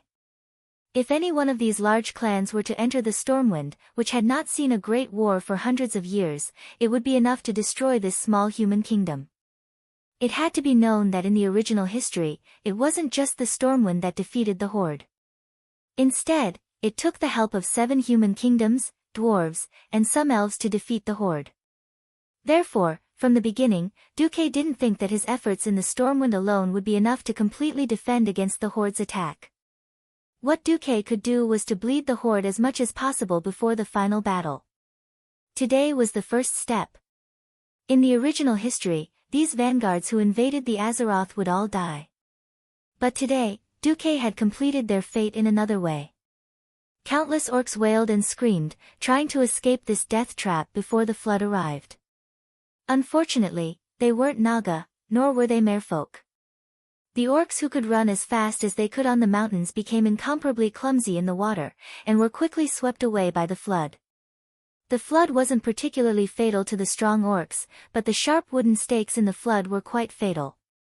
The orcs had all squeezed into the water to avoid the fire, and the result was that a single stake could often skewer several orcs. In a few blinks of an eye, the orc army that had been incomparably strong just a moment ago was scattered. That wasn't all.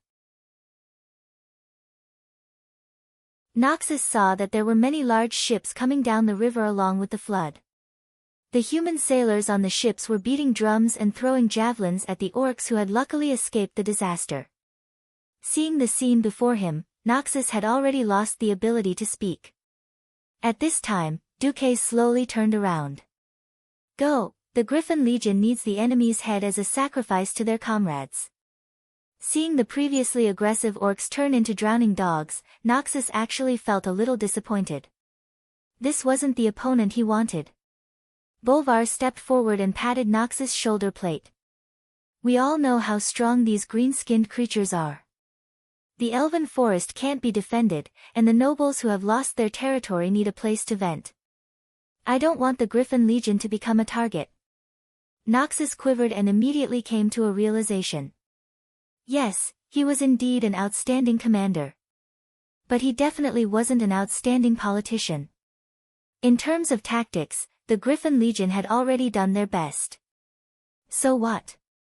With the Riedrich Mountain lost, the soldiers of Stormwind City couldn't possibly be a match for the orcs in the forest, where individual strength was the most important. The nobles who had lost their territory would naturally choose to vent their anger. It was obvious that the Griffin Legion, who hadn't fought well, was the best scapegoat. Noxus couldn't bear to see them being blamed by the nobles after making such a huge sacrifice. Even the compensation would be deducted. Fortunately, if they could bring back enough orc heads, it would be the best proof of the Griffin Legion's bravery. Noxus suddenly waved his sword. Griffin Legion, advance. Kill those green-skinned beasts that have come ashore.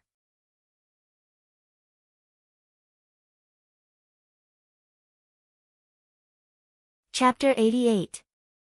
Noxus could clearly feel the sword in his hand trembling from his rage. The blood-stained blade that he hadn't even had time to wipe off glowed with his will. Was it his determination to defend the human world? Was it his unwillingness to accept the shackles of the nobles? Was it his resistance against his impending fate? Noxus himself wasn't sure, but he knew that the unyielding soul burning within his body was telling him that he and his subordinates needed to drink the blood of the orcs. Duque smiled as he watched Noxus lead the Griffin Legion to charge at the orc survivors who were frantically climbing up the river bank. No one could swim with hammers and axes that weighed dozens of kilograms. Although the orcs were strong, they had been ambushed and had lost their weapons. How could they gain the upper hand against the fully armed Griffin Legion? They continued to roar, launching fierce attacks at the human warriors even though they were barehanded. It was a pity that they lacked the heavy hammers and axes that could easily shatter shields. Their attacks weren't much stronger than the wild beasts in the forest. Shield attacks. Mass stabs of swords and spears. Every 5 or 6 warriors formed a small battle group, and they efficiently harvested the lives of the orc warriors. Bolvar's cavalry, who had just joined the battle, did the most damage. They charged downstream at high speed and wantonly killed the orcs on the river bank. A little upstream from where the orcs had crossed the river, the fire was almost unable to spread in the wet forest. Suddenly, there was a shocking tremor, and many large trees were easily felled. Surrounded by a group of extremely strong orcs, the tribe's chief, Blackhand, the Destroyer, arrived at the river bank. When the last tree blocking his line of sight was felled by his personal guards, the tragic state of the tribe was reflected in the chief's eyes. Tragic. Too tragic. Thousands of tribal warriors fell by the side of this unknown river forever. Many of them had been pierced to death by the large number of sharp wooden stakes that had rushed down from the river. A small number had drowned, but most had been shot to death by javelins or surrounded by the human soldiers on the other side of the river. On the other side of the river, the one-sided slaughter continued. The surging waves that were dozens of meters wide prevented Blackhand from sending reinforcements. Roar! Blackhand let out a furious roar from the other side of the river. Apart from that, he was completely powerless. He could only watch as the orcs on the other side of the river continued to fight fervently, but they were still being slaughtered helplessly. There was a striking similarity in history. The two men who were destined to become mortal enemies, the future Azeroth lion Anduin Lothar and the current deputy of the great chieftain, Orgrim Doomhammer. Their gazes met in the void across the entire river. This was a very mysterious feeling. It was a premonition that only one of them could survive. It was hard to describe. Of course, for Blackhand, who was standing beside Orgrim, it felt like Anduin was looking at him at this moment. Blackhand let out a deafening roar when he saw Anduin stepping on the back of an orc who was struggling. Puny humans. If you still dare to kill orc warriors, I will cut off your head and use it as a urinal. Of course, Blackhand was shouting in orc language. It did not hinder Lothar and the Griffin Legion soldiers who were across the river from him. All of a sudden, hundreds of people looked at Lothar. Lothar wiped his bloodied face with his left hand and grinned at Blackhand. Anyone could tell that it was a sarcastic smile. In the next second, he grabbed the struggling orc's head with one hand and cut its throat with the sharp sword. Then, he swung the sword back and forth forcefully to cut off the orc's head. Lothar raised the bloody and ferocious-looking orc's severed head high in his left hand, and roared back at Lothar in a loud voice. Go to hell, orcs! Long live the King of Rin! Long live the Stormwind! Long live the humans! Almost all the human soldiers were imitating Lothar. They either raised the severed head in their hands or raised their swords that were stained with blood. All of a sudden, the side of the river became hell for the orcs and heaven for the human soldiers. Go to hell, orcs! Long live the King of Rin! Long live the Stormwind! Long live the humans! With lofty sentiments and a spirit that could swallow mountains and rivers, the angry roars of the humans that rejected the invaders soared into the sky. After the orderly shouting, there were all kinds of sarcasm and laughter. Ha ha ha! Go to hell, green-skinned monsters! I'll kill everyone that comes. We're not afraid of you, you brute! The provocation of the humans was beyond words. The great chief, Blackhand's green face, was very dark. The huge warhammer smashed into a tree next to him. The huge force smashed the entire trunk into pieces, and the broken pieces even injured the orcs next to it. However, he really could not do anything. On the shore, Duque did not attack again. His magic power was almost exhausted. Although the arcane fire circuit was still continuously providing him with magic power, he could clearly feel his spiritual power weakening. Today, he had done very well. Even though the total combat power of the orc army was still strong, he knew that he had done the best he could. In the dark, the long river of fate suddenly lit up with a little light. That light was so weak compared to the entire long river that it was not even considered bright in the light of fate of the billions of creatures in the entire Azeroth. But after all, Duque had cast a new fire seed of fate on this land that was about to fall into the dark rule of the orcs. Perhaps this fire seed would be extinguished. Perhaps at the right time, the fire of hope would extend out from this fire seed and burn all the claws of the demons. No matter what, this was the first time that Duque had tried to change the flow of fate. It seemed that it was quite successful. In this battle, Stormwind lost. Whether it was in terms of tactics or strategy, the defending army led by Lothar was a failure. A total of 3,000 elite soldiers of the Griffin Legion and the same number of garrison troops were forever sleeping at the pass of the Red Ridge Mountain. And their failure also caused Stormwind to be strategically passive. There was no place to defend. In this life, the water of the Stone Tablet Lake benefited more than in the game. Duque played with fire and water at the same time. But this still could not reduce the orcs' advantage in combat. After a short loss, Dan sent out more tribes to invade the Elven Forest from multiple fronts. Their attacks were definitely faster and fiercer than what Duque knew in the history. But that was not something that Duque could control. The soldiers of the Griffin Legion returned to Stormwind City after a few days. In this era, people had a very direct way of expressing their feelings towards the returning army. People would not be stingy with their praise and enthusiasm for the victorious army. As for the defeated dogs, people would give them the cruelest of curses. They should have cursed and mocked them. But towards the Griffin Legion, their expressions were very complicated.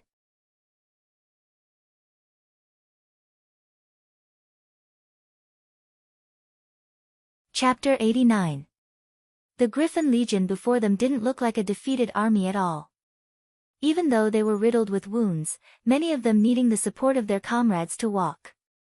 Even though their armor was full of large gaps or large dents caused by heavy objects, they were still able to move their armor. Even though they shouldered the great crime of losing at Reedridge Mountain, and were blamed by countless nobles and commoners for their defeat. Still, the people couldn't bear to mock and curse them like they were the losers. It was simple. Carts after carts of orc heads accompanied them back. Even though the heads had been simply cured with lime, they still looked unspeakably terrifying. The people could clearly see the orcs' bulging eyes, their sharp fangs that seemed like they could tear a person apart in one bite, and the terrifying rings used as decoration on the fangs. The people could also see the enormous bodies of the orcs being transported back. Large numbers of orc axes and warhammers were displayed in the busy streets. When even the strongest of men couldn't easily wield these heavy weapons, the people finally realized what kind of terrifying monsters the warriors of Griffin Legion were fighting against. The streets of Stormwind City went from silence at first to sparse applause, then to thunderous cheers and applause in the end. The young warriors of Griffin Legion had experienced the greatest ups and downs of many people's lives. Well done. Good job. Griffin Legion. You've done your best. Without your bravery, the situation might have been even worse. For the first time in the history of Stormwind City, a large number of people were giving flowers and applause to the defeated army. At some point, the first warrior started crying. Then came the second, and the third. Men didn't easily shed tears. They were defeated. They were defeated, but they were also victors. Their tactics and strategies had failed, but they had at least overcome their fear and survived the trial of iron and fire. Anduin Lothar, Tom Seamus, and Bolvar for Dragon walked through the corridors of Stormwind's stronghold, feeling the gazes of the guards. Even though they had lost the battle, the guards had only now begun to view them as legends. Even before they entered the chamber, they could hear the clamor of voices squeezing through every crack in the door and every crevice. The nobles, who used to be so high and mighty that even speaking loudly was seen as uncultured, were using their loudest voices to ask the king to send troops to punish the evil orcs who had taken over Stormwind's territory in the most bloody way possible.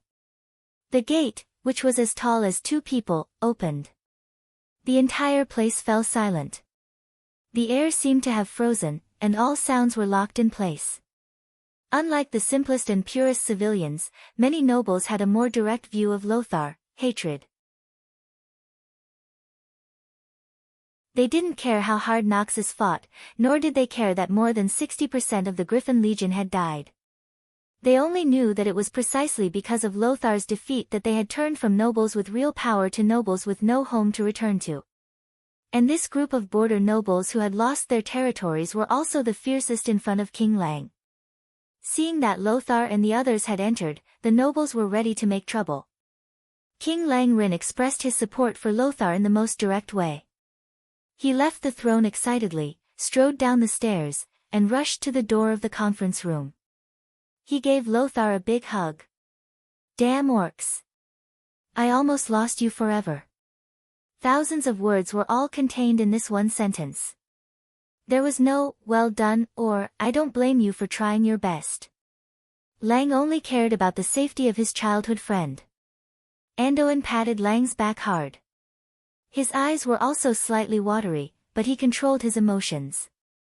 Your Majesty, Anduin Lothar is back. He was reminding Lang that they were in a public place. Lang immediately came to his senses. He let go of Lothar and said loudly, Welcome back, my commander. Welcome back, Duke for Dragon, General Seamus. In the face of the king's public support, the nobles had to swallow their words even if they wanted to make things difficult for Lothar. Lang sat down again. All right, everyone, and I have seen the report. As the ones who personally fought against the green-skinned monsters, Lothar or Bolvar, who can tell us how powerful those monsters are? Bolvar was the first to bow. No amount of words can describe the violence of these monsters. Let everyone see for themselves. Bolvar clapped his hands, and the door of the conference room opened again. Along with the stench of blood, a barbaric aura that seemed to have come from ancient times rushed out. 2 guards pushed in a huge cage with wheels. Around the cage were 12 fully armed guards of the Wang clan, each of them holding a shield and an unsheathed sword. After seeing the huge and burly figure in the cage, almost all of the nobles in the conference room felt their eyelids twitch violently. Some of the more timid ones even let out a cry of surprise. Bolvar continued to introduce, "This is the green-skinned monster that we fought in the Riedridge Mountains. We will call it the Orc for now." With a wave of Bolvar's hand, the cage was immediately opened. 6 incomparably strong men with bulging muscles stepped forward and pulled on the shackles on the beastman's wrists and ankles. They lowered their bodies and prepared to exert their strength. Lothar gently pulled out his sword and stepped forward to block half of Lang's body. Their large formation made Lang and most of the nobles who had never seen an orc frown. Bolvar nodded at the royal court mage who was guarding Lang. "Master, you can remove the sleeping curse from this orc now." Lang nodded. The court mage softly chanted a few spells, and the orc clearly moved. Arg! The next moment, a roar that sounded like that of a prehistoric beast rang out, causing several nobles to lose their chairs and fall to the side. Without any questions or probing, the orc who had consumed the demonic blood immediately attacked the nearest human. His outburst was so fast that the 6 strongmen couldn't stop him in time. One of the men who could not stand steadily on his horse was even dragged in front of the orc. The orc moved quickly, but the royal guards were even faster. Almost at the same time, 7 or 8 swords had already pierced into the orc's body. Seeing that the orc was not going to live, the ferocious orc once again displayed his ferocity to the upper echelons of Stormwind. He opened his mouth full of fangs and bit down on the man's shoulder, tearing off a fist-sized piece of flesh. Immediately, the man became a bloody mess. Fortunately, the man tilted his head at the critical moment, or else he would not have been bitten on the shoulder, but on the neck. The orc quickly breathed his last. In the huge conference room, only the low moans of the man and the pungent smell of blood could be heard.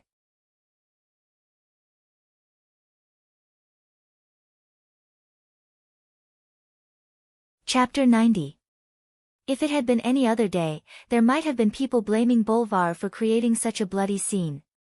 Now, no one said a word, for the kingdom was in a state of war. Compared to the nobles who knew nothing about the orcs before, they now had a simple and straightforward understanding of their strength. They began to understand why the vast territory of the kingdom had fallen in the blink of an eye. They began to understand why the elite army that had been trained could not withstand a single blow. It was obvious that it was because of the difference in race. There was an innate difference in combat power between humans and orcs. While the servants cleaned up the scene, the nobles split into small groups and whispered to each other. King Lang was also asking his ministers for their opinions. "You're saying that it usually takes 3 elite warriors to kill a single orc?" Lang did not hide his surprise. "I thought the report was exaggerated." A duke interrupted, "If that's the case, how do we fight?" "There's no way to fight. In terms of pure hand-to-hand combat, even 20 soldiers with weapons would not be a match for a single orc." Noxus added with lingering fear, "If it wasn't for the spells and strategies of the mysterious Archmage, Hundred-Handed Death God, this would have been the greatest defeat since the founding of Stormwind." Hundred-Handed Death God. The report you sent mentioned that he seemed to be the teacher of that Duke Marcus. How strong is he? Lang was a little happy, but also a little doubtful. "I can't tell. But he was able to repel the siege of thousands of orcs, and even killed the enemy's evil spellcaster and took his staff. I think he should be very strong, but only the Archmage has the right to speak." Noxus asked his servant to pass the orc warlock's staff wrapped in talismans to the court mage beside Lang. The old mage looked at it carefully and muttered to himself, "Even I don't have the confidence to kill the owner of this staff in a one-on-one fight. Not to mention facing the entire orc army by himself. I dare not say anything else, but at least the previous owner of this staff had strength equivalent to that of a peak sky mage. But with such strange evil power, this orc should not be inferior to a morning star mage in actual combat." Lang, Bolvar, Andoin, and the rest all felt their hearts skip a beat. To be able to kill a Morning Star wizard so easily, wouldn't he be at least a Radiant Moon wizard? In the entire world of Azeroth, there were very few powerful mages. Naturally, the strongest was the Guardian Medivh. Under Medivh, there were only 2 Breaking Dawn mages that were generally acknowledged by the world, the Dalajan Great Master Antonidas, and the Kuel Salis High Elven Sun King Anastrian. Although there were quite a few Radiant Moon mages, there were at most 10 of them, and most of them were members of the Tirisfal Council. Unfortunately, Stormwind didn't have a single Radiant Moon mage. An existence that was likely to be a Radiant Moon mage was enough to make people tremble, but a master tactician as well? The series of fire and water attacks broadened the horizons of these generals who only knew how to fight head-on. Now that they suddenly heard that Duque had such an amazing teacher, Lang and the rest's evaluation of Duque rose by leaps and bounds. It turned out that a great teacher produced a great disciple. No one would have thought that Duque would have such a trick up his sleeves. He was the teacher, and he was the disciple. They would only think that the reason why Duque was able to make such a name for himself as the Sea King was because he had an expert guiding him from behind the scenes. King Lang asked tentatively. Noxus said that His Excellency Huijia has the mage imprint of the royal family mages. The old court mage shook his head. The emblem of the royal family mages is just a simple way to distinguish between friend and foe. For powerful mages, this kind of ordinary arcane emblem is easy to imitate. This doesn't prove anything. Lang was obviously disappointed. After losing Medivh, he suddenly heard that the other side also had a mysterious and powerful spellcaster. The need for mages made Lang instinctively yearn for a more powerful mage to rely on. What a pity. The servants cleaned up the meeting hall, and the hall fell into a mix of emotional and rational arguments. In fact, everyone knew that it was impossible to win with just Stormwind. Preliminary estimates put the number of orcs at no less than 100,000. According to the battle casualty ratio of 1 to 3, even if all the adult men in Stormwind were counted as elites, it would not be enough to kill them. But it was impossible to give up the territory of Elven Forest just like that. As the core of the entire kingdom, more than 70% of Stormwind's citizens lived in Elven Forest. If all the citizens were to move to Stormwind City to seek refuge, just the food problem alone would make Lang's hair turn white. The only good thing is that we opened up the sea route. Now, food from the western wilderness can be continuously transported to Stormwind City through the sea route, temporarily filling up the food shortage in Stormwind City. It would have been better if Bolvar had not mentioned it. Now that he mentioned it, Lang could not help but think of Duque's kindness. There's no other way. We'll ask for help from the other major human kingdoms. These green-skinned creatures will soon not only be a matter of our kingdom, but a disaster for the entire human world, and even the world of Azeroth. Lang's words unfortunately hit the nail on the head. The huge orc army had long been dissatisfied with just half of the Riedridge Mountains and one elven forest. Just as the great Mongolian navy's goal was the Sea of Stars, the orcs' goal was the entire world of Azeroth. In addition to attacking Stormwind from the west, the orc army also split up a division to cross the Riedridge Mountains and the future Burning Steppes to the north. They crossed the barren lands and killed their way to Dan Maluo in the middle of the Eastern Kingdom's mainland. Yes, the orc army of tens of thousands, led by the Bloodring clan of the tribe, went to find trouble with the dwarves.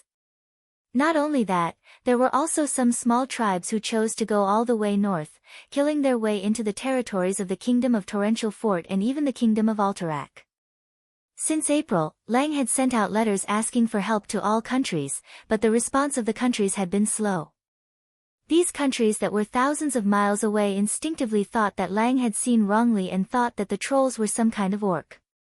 It was not until July, when the green-skinned orcs appeared indiscriminately in the territories of several human kingdoms, launching attacks on human villages, towns, and even fortresses, that the higher-ups of the various countries suddenly realized that this was a large-scale invasion against the entire continent, and even the entire world. And at this time, more than half of the territory of the Elven Forest in Stormwind had fallen. At this time, a piece of news that shocked all of Stormwind, and even the entire world, came. Medivh had officially rebelled, and he had killed the entire council of 6 of Tirisfal. His mother, Aegwyn, rushed to Karazhan, but was also defeated by Sargeras, who already had all the power of a guardian, and disappeared.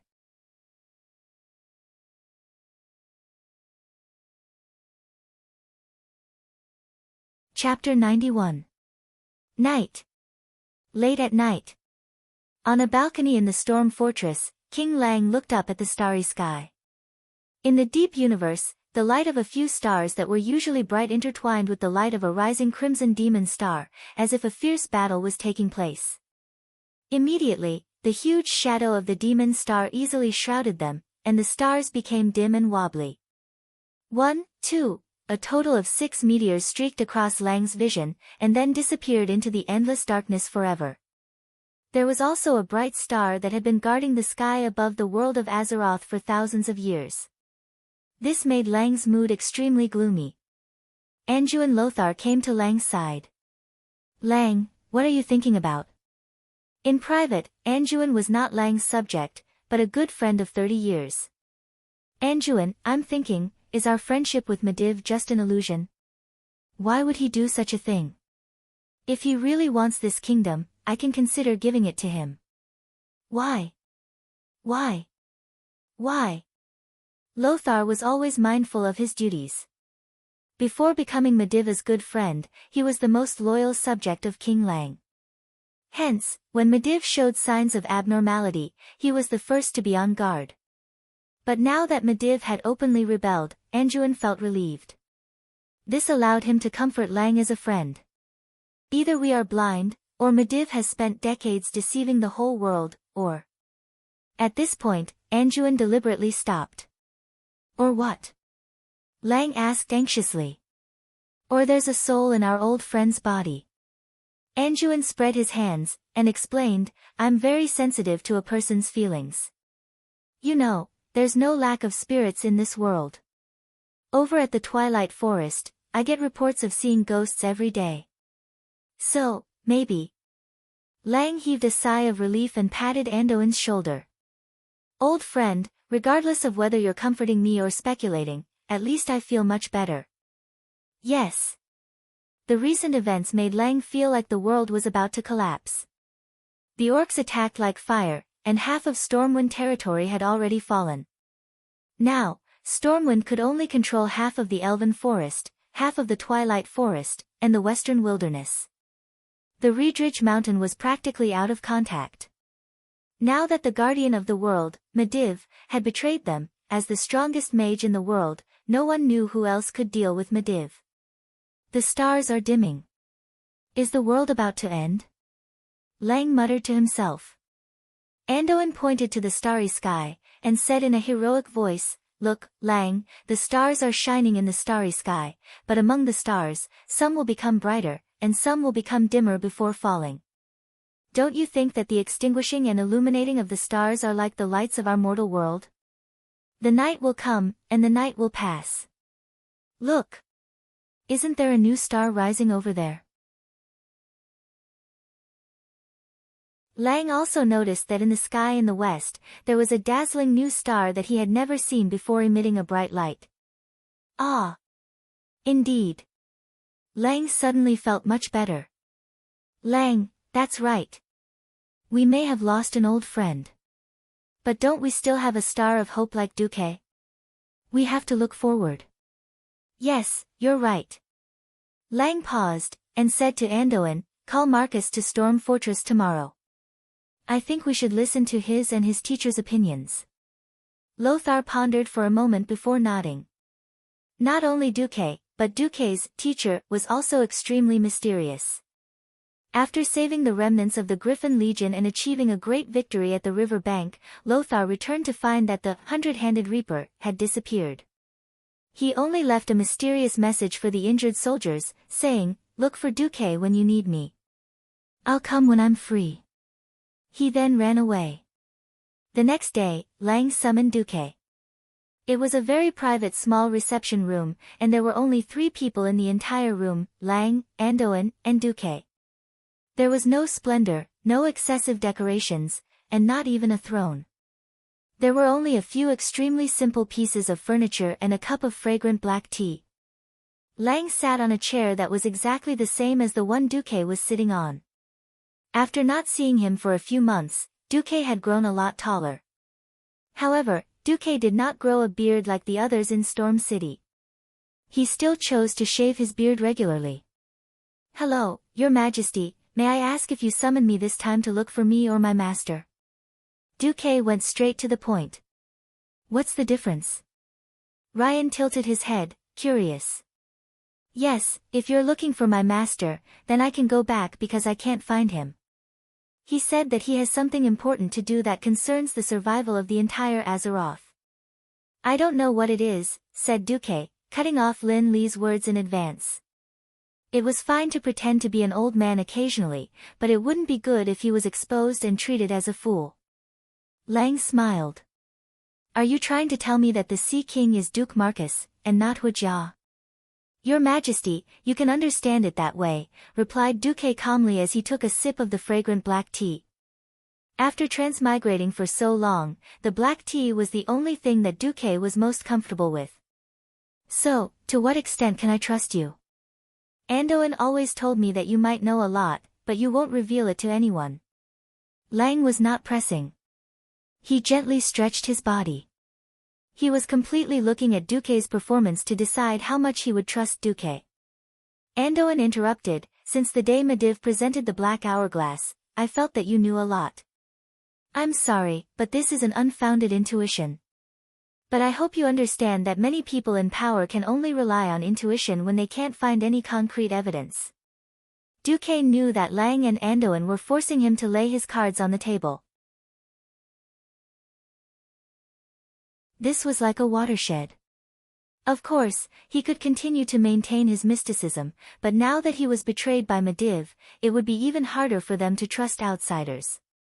If that was the case, history was likely to repeat the same mistakes again. Duque decided to be honest, partly, because no one would believe what I said at the time. If I told the truth, the only outcome would be being treated as a madman. No matter how wise Your Majesty is, you would only treat me coldly. Duque was so resolute that it made Lang blush. "What did you see?" "In fact, what I saw was long before the Black Hourglass. When I first saw Medivh, I felt a strong demonic aura from Medivh. Sorry, this is a talent. I'm very sensitive to demons."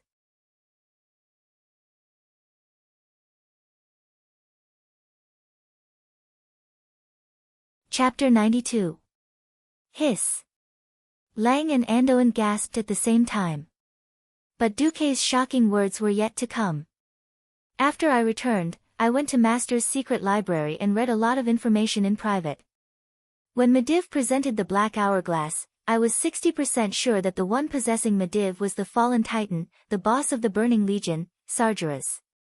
"What? Medivh was possessed by Sargeras?" They really didn't know whether to be surprised or happy. At this moment, their mouths were filled with mixed feelings. They completely understood why Duque chose to keep his mouth shut and keep it a secret. What was Duque's identity at that time? Even now, if Medivh hadn't exposed himself, they would still be in the dark, and wouldn't know that Medivh had betrayed them. After all, a Black Hourglass couldn't prove anything. Now, Duque actually pointed out that it was Sargeras' doing. Lang and Anduin were both happy and afraid. They were happy because their old friend Medivh might not have really betrayed their friendship and the whole of Azeroth. They were afraid because it was Sargeras. As knowledgeable and cultured nobles, of course they knew who Sargeras was, and what he had done to the world of Azeroth 10,000 years ago. "How are you sure it was Sargeras?" Anduin asked tentatively. "This is not a secret, and many mages know about it. More than 320 years ago, the previous guardian, Medivh's mother, Aegwynn, went to a magical world. She stopped a group of demons who were hunting dragons, and then encountered the Burning Legion's demon king, Sargeras. Using the power of the strongest mage group in the whole of Azeroth, the 6 members of the Tirisfal Council, she defeated the demon king and sealed his body." "Sealed?" Lothar asked. The specific matters were not recorded in the documents. I guess only the people of the Blissful Council would know. However, I can tell from that incomparably dark Titan aura that only Sargeras' soul could be so powerful. Even if Duque used an uncertain tone of speculation, Lang and Andoin had already instinctively believed that it was a fact. Because this was the truth, and Duque's words were only a hint to them. They would naturally verify Duque's words through all kinds of information. King Leon's 10 fingers dug deep into his thick hair, and his eyes were a little unfocused. This is bad. If the Demon King steals the Guardian's magic, then the Blissful Council will fail. Aegwynn will also fail. Doesn't that mean that no one in Azeroth can deal with Sargeras? Oh my god. Stormwind is almost over. How can I, the ruler of a fallen kingdom, face the late emperor? Andoin had never lacked courage, but at this moment, his face was ashen. At this moment, the whole meeting room seemed to be under a spell that stopped time. Duque stood up proudly under the stunned gaze of Lang and Andoin. He raised his head, and said softly, "No need to say more, Your Majesty. Things can still be salvaged. Please be confident." Confidence may not necessarily win, but without confidence, you will definitely lose. If you don't even have confidence, how can you get the people, the soldiers, and the nobles to support you? Trust you. Since I, Duke Marcus, and Anduin Lothar are standing here, and since there are millions of people who support you, before we all fall, who dares to say that the future of this kingdom is bound to be destroyed? If the destruction of Stormwind is inevitable, then let me change it for you with my own hands. From the moment I knew that things were bad, I have been preparing for this day. I had hoped for countless times that it was just my ineffective effort. But since all of this has really happened, in order to prevent more people from crying, and to stop the grief of the Griffin Legion who sacrificed their lives in the Red Ridge Mountain, shouldn't we work harder to avoid all of this? Duque's tone was calm and impassioned. After listening to Duque's words, Lang straightened his back and raised his head, almost as if he had been electrocuted. Lang tidied up his appearance, and nodded at Duque, who was full of concern. He then smiled bitterly at Duque. "I'm sorry, I've embarrassed myself. As a king, I have to be an example to the people and nobles. I really lost my composure just now." "Well, Duque, I think you have thought of many ideas. Take them out at once, don't hide them." Andoin also gave the most sincere smile to Duque. He also realized that Lang had been depressed recently, and did not expect Duque's encouragement to be so effective. "Do you have a map?" Duque asked Lothar. As the supreme commander of the kingdom's military affairs, Lothar always carried a simple map with him. He spread out the map on the coffee table. Duque pointed at the map and said, "First of all, fighting against the entire Orc tribe is not a matter for Stormwind Kingdom alone. Your Majesty, if you can't get reinforcements from the Rotterdam and the Torrent Castle in the short term, you have to be prepared to defend Stormwind City to the death. If there is really such a thing, I strongly suggest that Your Majesty let the women and children cross the sea to the north first, passing through the dwarven territory of Dan Moro that is also exposed to the Orcs' attacks, and directly to the Hillsbrand Hills in the north. Because there, Your Majesty, you will receive sufficient support from several other human kingdoms. We can transport the women and children back to Stormwind to continue with the military supplies and soldiers." In a situation where the dwarves' iron stove fort was being attacked by the Horde, what Duque said was right. Lang and Andoin nodded at the same time. In fact, in history, the defeated Lothar had also brought the defeated troops and people of Stormwind to do the same thing. However, the situation in Stormwind was not that bad yet, so Duque did not propose a national retreat. Seeing that Lang had agreed, Duque continued, "Secondly, I suggest building a fortress defense line near Goldshire town." Andoin interrupted, "That's useless. We have already proven with blood at the Red Ridge Mountain that a simple fortress can't stop the attack of the Orcs." "No. That's because your battle strategy is wrong." Duque took out a blueprint from his arms and handed it to Lothar. Build it according to my model, and I guarantee that it will be able to continuously bleed the orcs. Lothar was a man who knew how to use weapons. As soon as he saw Duque's blueprint, he immediately agreed. Thirdly, I strongly suspect that Medivh has a direct connection with the invasion of the orcs. So, I suggest that the two of you consider whether to send a commando team to attack Karazhan directly. Lang's face froze, and he began to stammer. Medivh is controlled by Sargeras. Yes, he betrayed the world of Azeroth. But what is the direct connection between attacking Karazhan and solving the crisis of the orcs' invasion? Just as Lang was unable to make a decision because of his feelings, a royal guard knocked on the door and walked in, although he had deliberately lowered his voice. Duque still heard it. A strange female orc has come. She speaks fluent common language and says that she wants to see His Majesty. She also brought the corpse of Medivh's disciple, Khadgar. What? Khadgar is dead.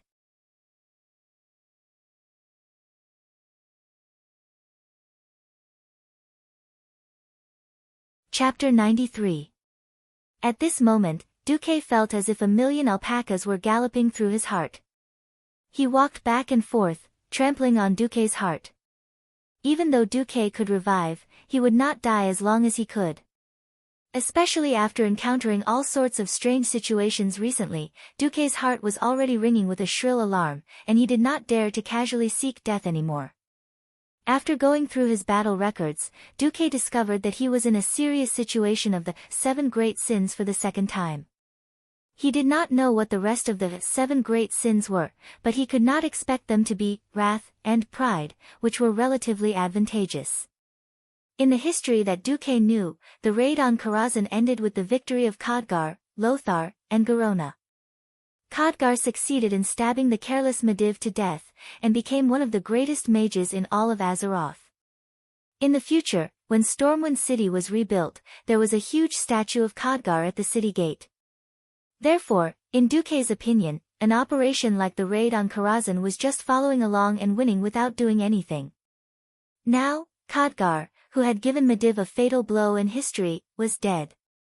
That legendary pharaoh Khadgar, who had accompanied Duque on all sorts of quests ever since he set foot on the Draenor continent, had actually died. He could still remember how powerful Khadgar was. During the long process of the quest, Khadgar would occasionally demonstrate to the mage players what was called the pinnacle of magic. He would use a large area of effect freezing air to teach the orcs about manners and how to behave. He would also use a spatial spell to freeze all enemies and leisurely start teaching them. He would also teleport hundreds of people in one go, leaving the players dumbfounded. He would even use a super expert's ice block to assassinate Garona, who would become a legendary assassin in the future. The opponent could only watch helplessly and scram back to where they came from. No matter if it was the players or the people of Azeroth, Khadgar was like an undying lighthouse in a foreign land, silently protecting the peace of their side. To the enemies that threatened Azeroth, whether it was the Burning Legion or the Horde, Khadgar was a nightmare that made them tremble in fear. Duque didn't have any ill will towards Khadgar. He didn't even view Khadgar as a competitor. But such a Khadgar, a future golden coattail, had died? What else could they do? Duque was a little confused. King Lang and Anduin did not feel anything.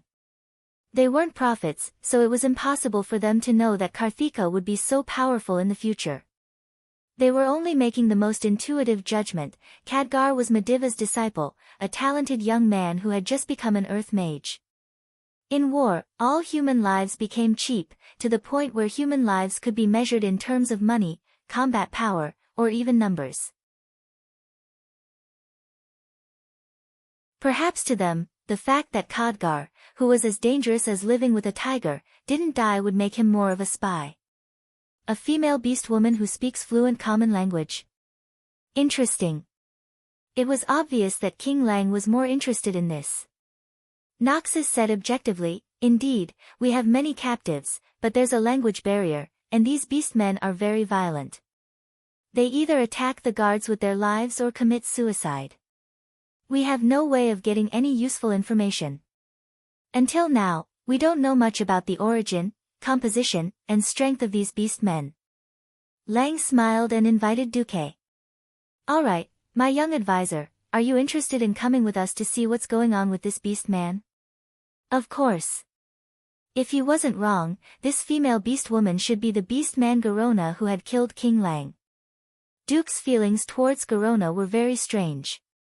From her point of view, she was just a chess piece, a tragic result of a violent beastman warrior and a Drenii woman. She wasn't a bad person, and most of the time, she had the kind heart of a Drenii. However, Duque was clear about what Ghoul Dan and his Shadow Council had done to Garona. Garona was a puppet. When necessary, Ghoul Dan could control her body at any time, and make her do all kinds of cruel things against her will when she was conscious. Hence, her kind nature became the perfect disguise for her. The reason why assassins were dangerous was because of their ability to conceal themselves. Although assassins were also divided into assassination and open killing, Duque always felt that the so-called open killing was more like a fierce general who took the head of the enemy's general. Garona was obviously an assassin. In the splendid meeting hall, Lang received Garona. On the right side of King Lang's throne stood Anduin Lothar, and on the left was Bolvar for Dragon. Next to Noxus stood Duque. Seeing how easily Duque gained Lang and Anduin's trust, Bolvar was quite surprised. But now, the focus was on the uninvited female beast man. Duque was also very surprised to see Garona. Unlike his burly appearance in the game, he looked exactly like an ogre. The Garona that he saw with his own eyes had a very enchanting figure. Other than her green skin and a pair of small canine fangs, Garona looked like a wild and beautiful human woman. Only her chest and left shoulder were covered in coarse, cracked leather armor. A miniskirt-length piece of animal skin was tied around her waist. Below her long legs, she was completely barefoot. Her well-toned and streamlined muscles were on full display. She didn't just have mermaid lines, even her abs were clearly visible. Ignoring the dozen or so guards of the royal family pointing their shining halberds at her, she curiously looked around the magnificent meeting hall. Every chair was exquisitely carved, and the exquisite murals depicting the 7 kingdoms of Azeroth, as well as dwarves, elves, trolls, and other creatures were the focus of her attention. She was like a curious baby, observing everything in the human world. The humans in the meeting hall were also observing her. There was a strange silence in the air. After a while, as if feeling that he could not waste any more time, Noxus finally said, "I heard that you can speak the human language fluently." "Garona, my name is Garona." Her answer was a little out of place. "Ah." Khadgar said that humans report their names first. Garona interrupted Noxus directly. "Alright, I am Anduin Lothar." "Are you the chief of the Storm Clan?" "Storm Clan? Chief?" Noxus' face was full of confusion. No. I am." Noxus was interrupted again before he could finish. "Aren't you the chief? Then I have nothing to say to you." Garona's thoughts were simple and direct. Even Lang could not help but snicker, but as a king, he had to have the dignity of a king. Lang still said loudly, "I am the king of Stormwind, Lang Rin."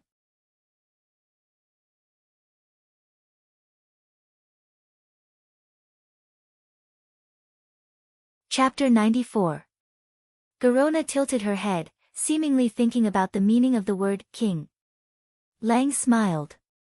"If you think that the supreme leader of a force is the chief, all right. I think I'm the chieftain of the Storm Clan as you know it." Garona tilted her head to the other side, her face full of doubt. "You don't look like one." The simple and straightforward answer made Lang almost choke to death. This time, it was the 2 bastards Lothar and Fordragon who snickered. Lang seemed to be quickly examining himself to ensure that his appearance was correct. After confirming that there was nothing wrong with his appearance, he asked, "Why don't you look like one?" "Because you're weaker than Anduin. You're even weaker than the male next to you." Garona pointed at Bolvar. "In our clan, only the strongest warrior is worthy of being the chief." Lang was speechless. Frankly speaking, as a busy king, Lang was also strict with himself, and trained his skills every day. Lang dared to say that he could easily defeat the kings of the other 6 human kingdoms.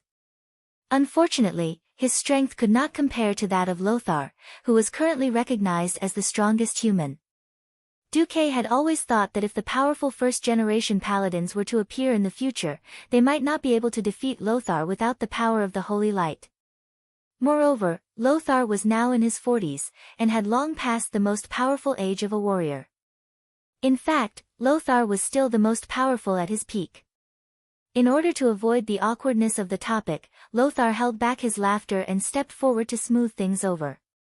We humans do not determine who is the chief purely by force. If there's time in the future, we'll let you understand. Now, shouldn't we get down to business first? I heard that you brought Khadgar's corpse. Ah, yes. Khadgar's corpse, which was still warm, was carried in. It was hard to believe that Khadgar was dead when he looked at the soft body that was not stiff and did not have livor mortis spots. Lothar stepped forward and could even feel a faint breath coming from his nostrils. The old court mage by Lang side examined the corpse and said, Khadgar is indeed dead. His soul is no longer there. This is the work of a demon. Lothar could only nod. At this moment, Garona said, I also brought a message from Khadgar before he lost his soul. Oral message?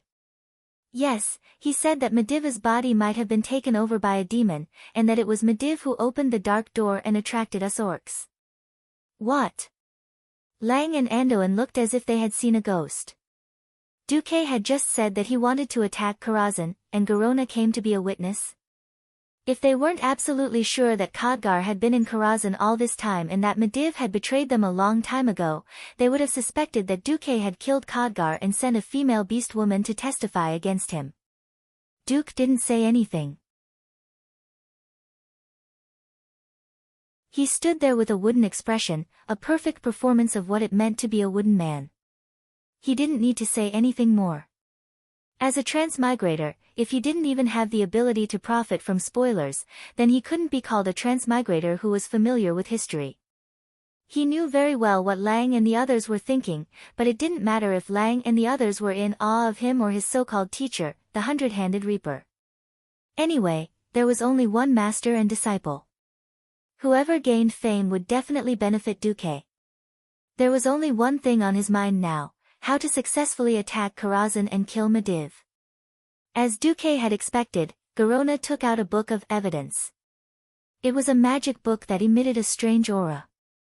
The protruding cover of the dragon bone ring was glowing with faint arcane energy. The ripples spread out in all directions like ripples on water. All the ripples formed a net, which in turn absorbed the light and heat from the surroundings back into the magic book, forming a subtle small cycle. More importantly, for no reason, everyone felt the aura of fate. It was a very mysterious feeling. It was as if their future and all their hopes were on this book. However, as soon as they were more than a meter away from the book, they couldn't feel anything. This magic book told everyone that it was different from the others in this way. This is. The aura that flowed out from the magic book shocked even the court mage that Lang trusted the most. Garona handed the book to the guard, who then presented it to the court mage. Sure enough, Lang and the others saw that there was not only information about astral travel, but also a lot of information about the dark portal.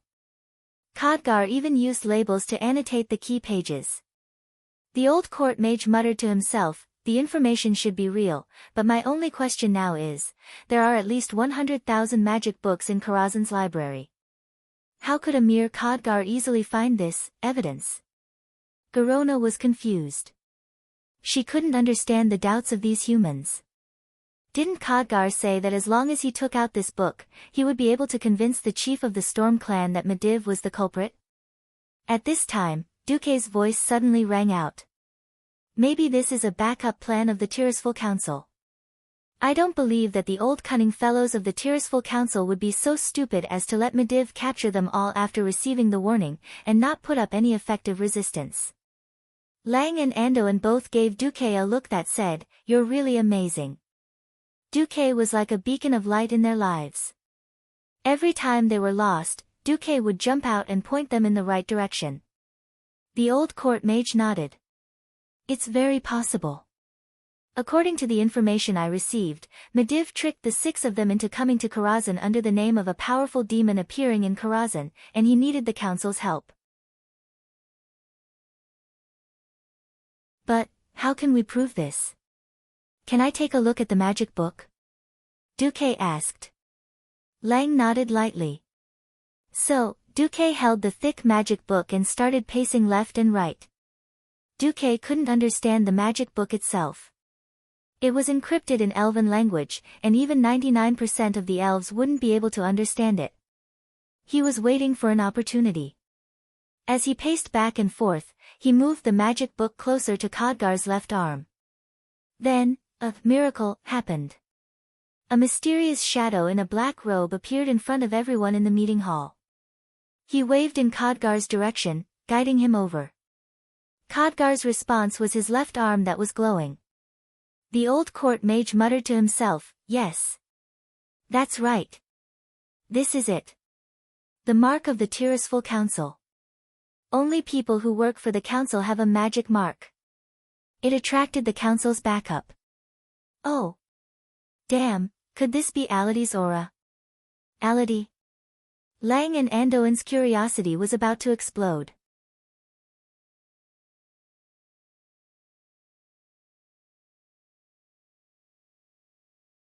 Chapter 95.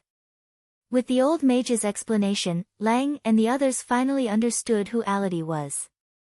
Aladi was the first guardian of the Blissful Parliament, but the history of the Parliament was even older than him, because the original operation of the Parliament was not to train guardians, but to fight against demons who were attracted by human beings' abuse of arcane magic in a team way. After the humans learned magic from the High Elves, they did not know how to control themselves. Moreover, the newly established city of Dalaran was the most serious. Their endless casting of magic once again attracted the invasion of the demons. Completely unable to withstand the demons, the humans could only seek help from the High Elven Kingdom, quell the loss. When the High Elves saw that the actions of the humans could once again cause the world to be invaded, they immediately formulated a plan with the higher-ups of Dalaran, the Magacora's council at that time. Many powerful mages formed a secret organization to protect Azeroth and limit the abuse of magic. This was the origin of the Blissful Council. As one of the earliest and most powerful guardians, Aladi had unfathomable magic power. If it was a message left by him, it would not be surprising at all. As for Khadgar, even though he was already a dead man, the glowing mark of the Blissful Council on the inside of his left forearm still made Lang feel a little uncomfortable. That's right. Even though the former Medivh was also a guardian chosen by the Blissful Council, how could a transcendent world guardian be compared to Khadgar, who was obviously sent to spy on Medivh? Even if it was proven that Khadgar's surveillance of Medivh was correct, it did not mean that Lang would accept Khadgar. Fortunately, Khadgar was dead. His death was not worthless. With the old mage's magic, Lang finally saw something that made him determined for the first time. A magic book of this level was a precious magic tool in itself. After the old mage injected arcane energy into it, a holographic projection appeared in midair. At first, what everyone saw were 2 huge planets connected by long black lines. No one reacted. Then, under the old mage's control, one of the ends kept zooming in, and zooming in. From outside the atmosphere, to the huge bird's eye view, to the trees, Lothar was the first to react. This area, is the Swamp of Sorrow? What entered his vision was a low-lying swamp that was slowly turning into a desert. The water level was dropping at a visible rate. Countless colorful insects crawled out from every corner of the swamp and fled in all directions. The earth was changing color. It changed from the ugly black and green of the swamp to a lifeless crimson red. Even with his eyes, he could clearly feel that something was seriously deviating. Something was leaving this land with fear. Something else was descending. It was a power that made people feel uncomfortable just by looking at it, making it hard to breathe and stifling their moods. Just by looking at the aura of power, he felt as if the oxygen in his lungs was being squeezed out, and his body couldn't help but tremble. It was the power of evil. That was the power of a demon. This evil was corrupting and affecting the entire land. It was controlling everything and destroying everything. Even the uninhabited black swamp could not withstand this power, and it began to turn into a crimson, filthy desert. What's that over there? Bolvar suddenly pointed at a huge man-made object on the crimson land. The old mage used his magic as instructed, allowing the power of the spellbook to pass over there. The scene before them caused everyone in the meeting hall to lose their ability to speak.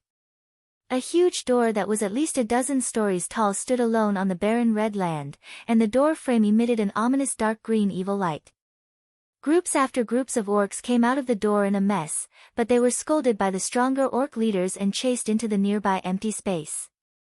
The material used to build the door could not be seen by sight, but it was clear that the design of the door was very much in the style of an ancient temple. At the top of the huge door frame was an extremely ferocious relief of a giant snake with its mouth wide open. On both sides of the door frame were relief sculptures of two hooded human mages wielding swords. As if it was specially displayed, Lang and the rest could see the face on the relief sculpture through the shadow of the hood that should have been shrouded in black fog. The two relief sculptures on the left and right had the same face. It was the face of the former guardian of Azeroth, Medivh. In the next moment, the stone relief sculpture of Medivh seemed to come to life. No, it was completely the will of Medivh descending. The projection of Medivh's head, which was as large as a carriage, appeared in the air of the meeting hall through Aladi's spellbook. Sargeras' voice sounded in the meeting hall. Oh, that's amazing. I didn't expect you to investigate to this extent. It was still the smiling Medivh, the same radiant expression. The only difference was that his eyes were filled with evil black flames. Those were the eyes of the demon king, Sargeras. For those who were weak, just looking at that gaze was enough to freeze their blood vessels. As Lang's personal guards, these guards should not lack courage, but Lang was horrified to find that more than half of the guards in the meeting hall had been frightened to the point of paralysis. The rest of them were also rather weak. There were only a handful of people in the hall who could withstand the aura of fear of the demon net. Medivh. No, demon, who are you? What do you want? Although King Lang's voice was a little shaky, he pulled out his sword after all, and stood in front of the projection of the demon king with Anduin and Bolvar. Nothing, I've done what I wanted to do. Since the dark portal has been opened, I'll quietly enjoy the ugliness of you humans, elves, and dwarves being slowly destroyed by the orcs in Karazhan. Watching you walk step by step towards destruction in despair and fear, my mood is incomparably good. There is nothing more ironic than taking the superpower of your guardian and destroying you instead. Ha ha ha ha. Medivh, who was under the control of Sargeras, let out a frightening laugh. Seeing their old friend under the control of the demon showing such madness, Lang and Anduin felt like vomiting. The projection of Medivh's head turned into a projection of his upper body. He opened his arms, and his voice was like the roar of a tsunami, echoing throughout the entire meeting hall and even the entire storm fortress. The destruction can no longer be stopped. You ants, cry and howl. Cry and beg. Kneel at my feet and beg for my mercy, then, you will still have to die. Ha ha ha ha ha. Suddenly, a young voice was heard. Nonsense, as long as I get rid of you, I can close the dark portal.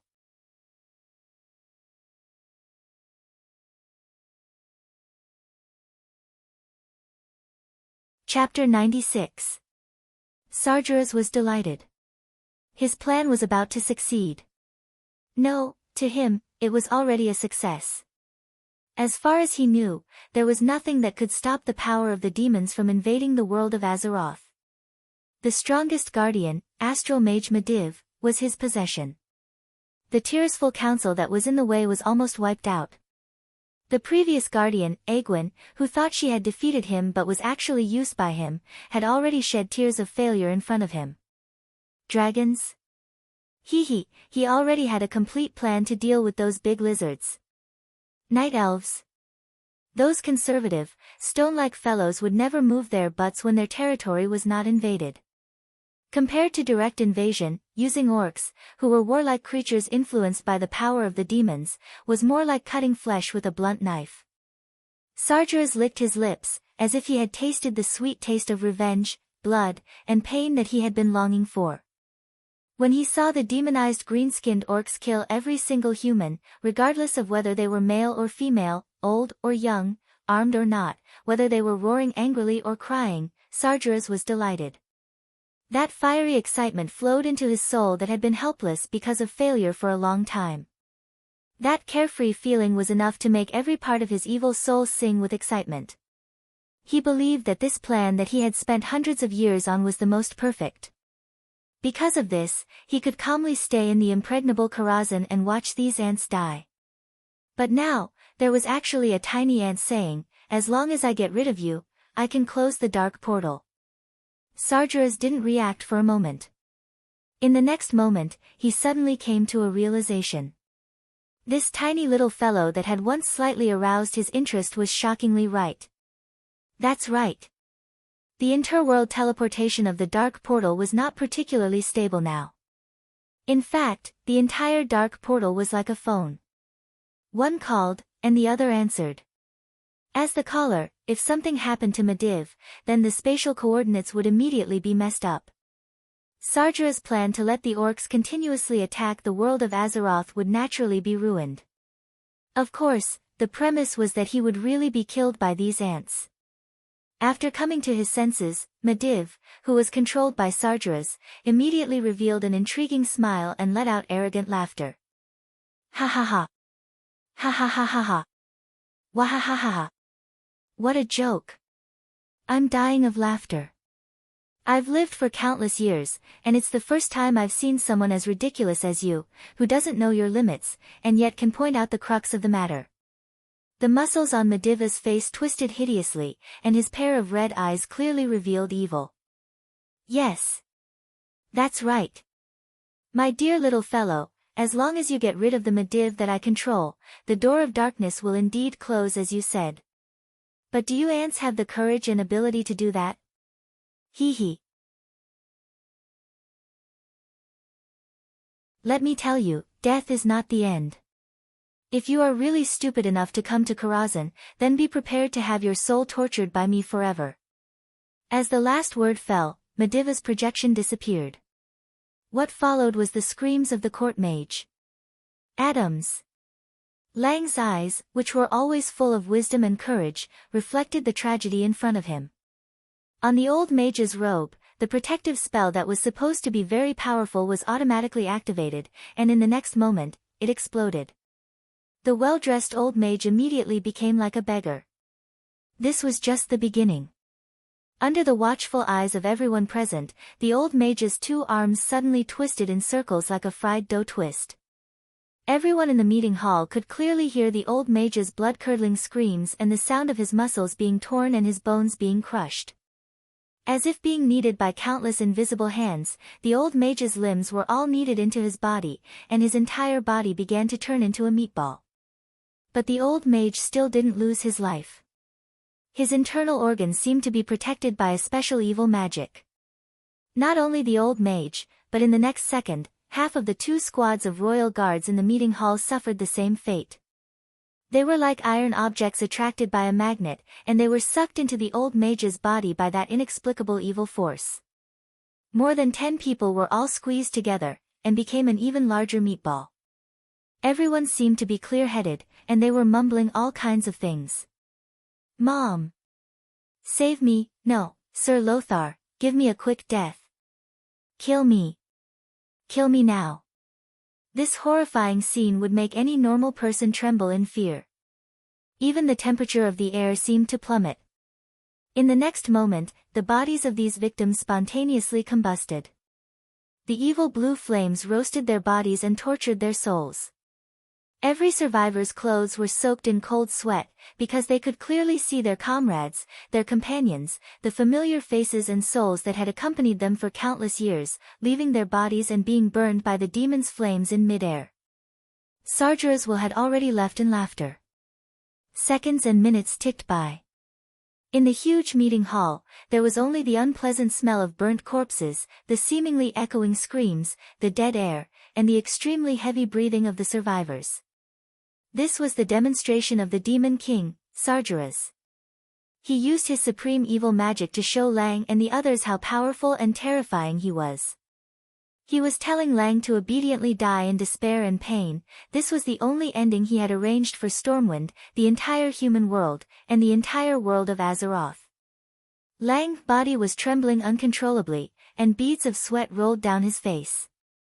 Lang didn't even know when the crown had fallen to the ground. He sat on the throne, exhausted, and couldn't even move a finger. Lothar quickly came back to his senses, and he was shocked to find that someone was faster than him, Duque. Duque's face was also ashen, but the sharp light in his eyes told Lothar that he had made up his mind. Lothar and Duque's eyes met in midair. Great minds always think alike. If they didn't explode in silence, they would die in silence. They weren't people who would wait for death, so there was only one choice left. Both of them nodded at the same time, and said in unison, "Your Majesty. Please allow us to lead an army to attack Karazhan."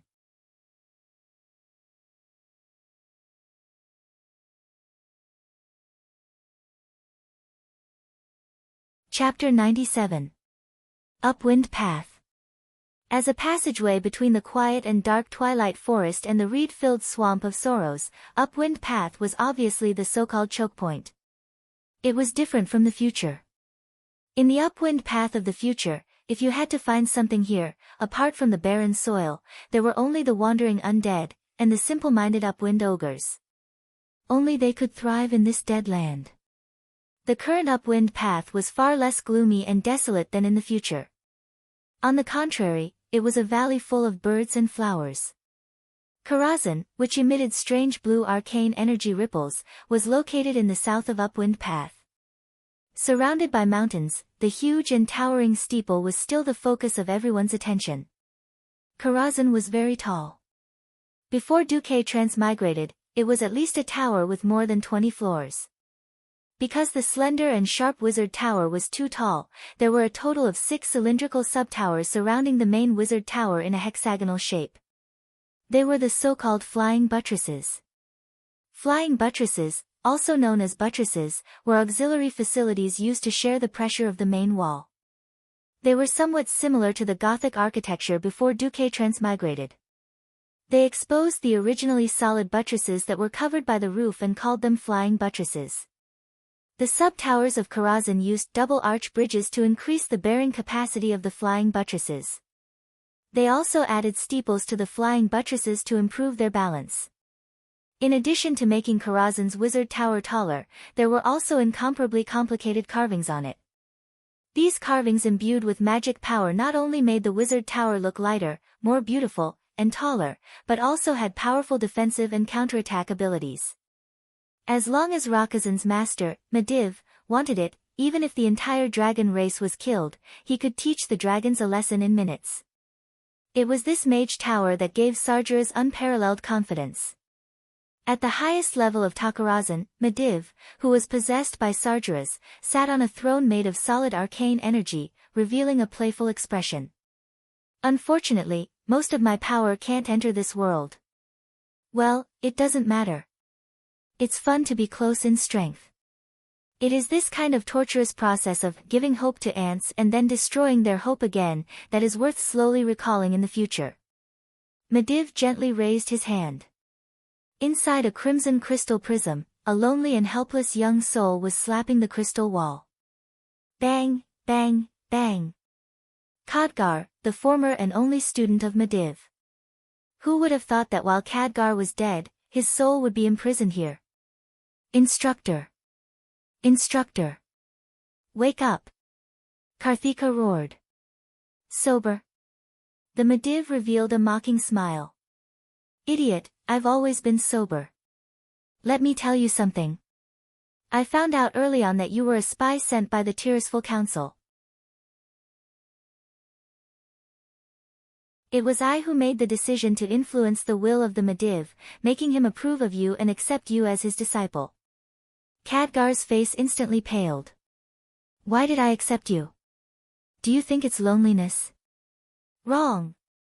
That was because he was bored. I didn't have much to do while I was eroding Mediva's soul, so I was just looking for something to do. Originally, in my script, when the time was right, I would let you go back to Stormwind City. Then, I would persuade Lothar or Urian to personally lead the troops here. In this Karazhan, the three of us, who have known each other for many years, would have the most tragic and cruel battle. Do you know why I changed my mind? Sargeras lightly roasted Khadgar with a wisp of soul flame. Khadgar, who was in the form of a human soul, had a pained and confused expression on his face. You're too boring. You didn't surprise me at all. That little guy named Duque is different. Not only is he talented, but he's also full of possibilities. He surprised me, and I'm very happy. So, I chose him to assist Lothar or Urian as my challenger, not you. Ha ha ha ha. Ignoring Karthika's stupefied and dejected expression, Sargeras lightly tossed the crystal that imprisoned Karthika's soul to some unknown corner. Lightly tapping his forehead, Sargeras controlled Mediv to observe the changes within Karazhan with Mage's Eye. Karazhan, which had once exuded an aura of mystery and scrolls, was now becoming evil. The servants who had once served Mediv, as well as many people who had tried to find out what had happened to Karazhan. They had Lothar's elite spies, mercenaries, and even nobles. They gathered in the lower hall of Karazhan's Mage Tower, in a daze. Under the effects of the evil demonic power, their bodies were undergoing some strange changes. In Stormwind's stronghold, on a balcony facing the barracks, King Lang's face was full of hesitation and pain. Anyone who saw Lang's handsome face would feel that Lang was about to cry. His golden hair had lost its radiance of confidence. Instead, it was replaced by a gloomy, almost remorseful voice. The queen walked over lightly and held onto Lang's arm. My dear, didn't you tell me before? Instead of doing nothing and regretting it, why not regret it after you've done it? Lang's voice was choked with sobs. But that could very well be the legendary demon King Sargeras. Is Sargeras invincible?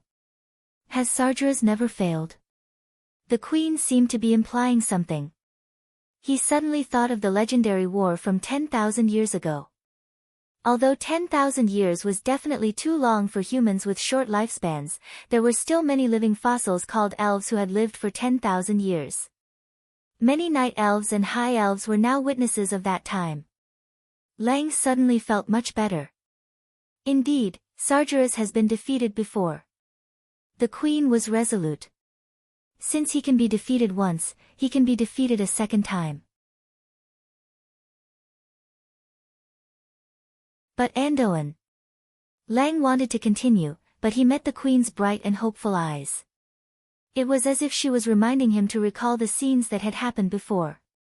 Yes. That's right. Just after Sargeras's were retreated. Andoan and Duque joined forces to remonstrate. Your Majesty. We have no way out. Do we not resist and be slowly tortured to death, or fight to the death? Choose. Your Majesty, Duque was almost roaring. But if the resistance fails, the people of Stormwind. Bolvar came to his senses as well. He took a step forward and knelt on one knee. His firm voice shook one's soul. Your Majesty, even if the resistance still brings destruction. Then, before we step into the gates of hell, we can at least tell the people without regret that we tried our best.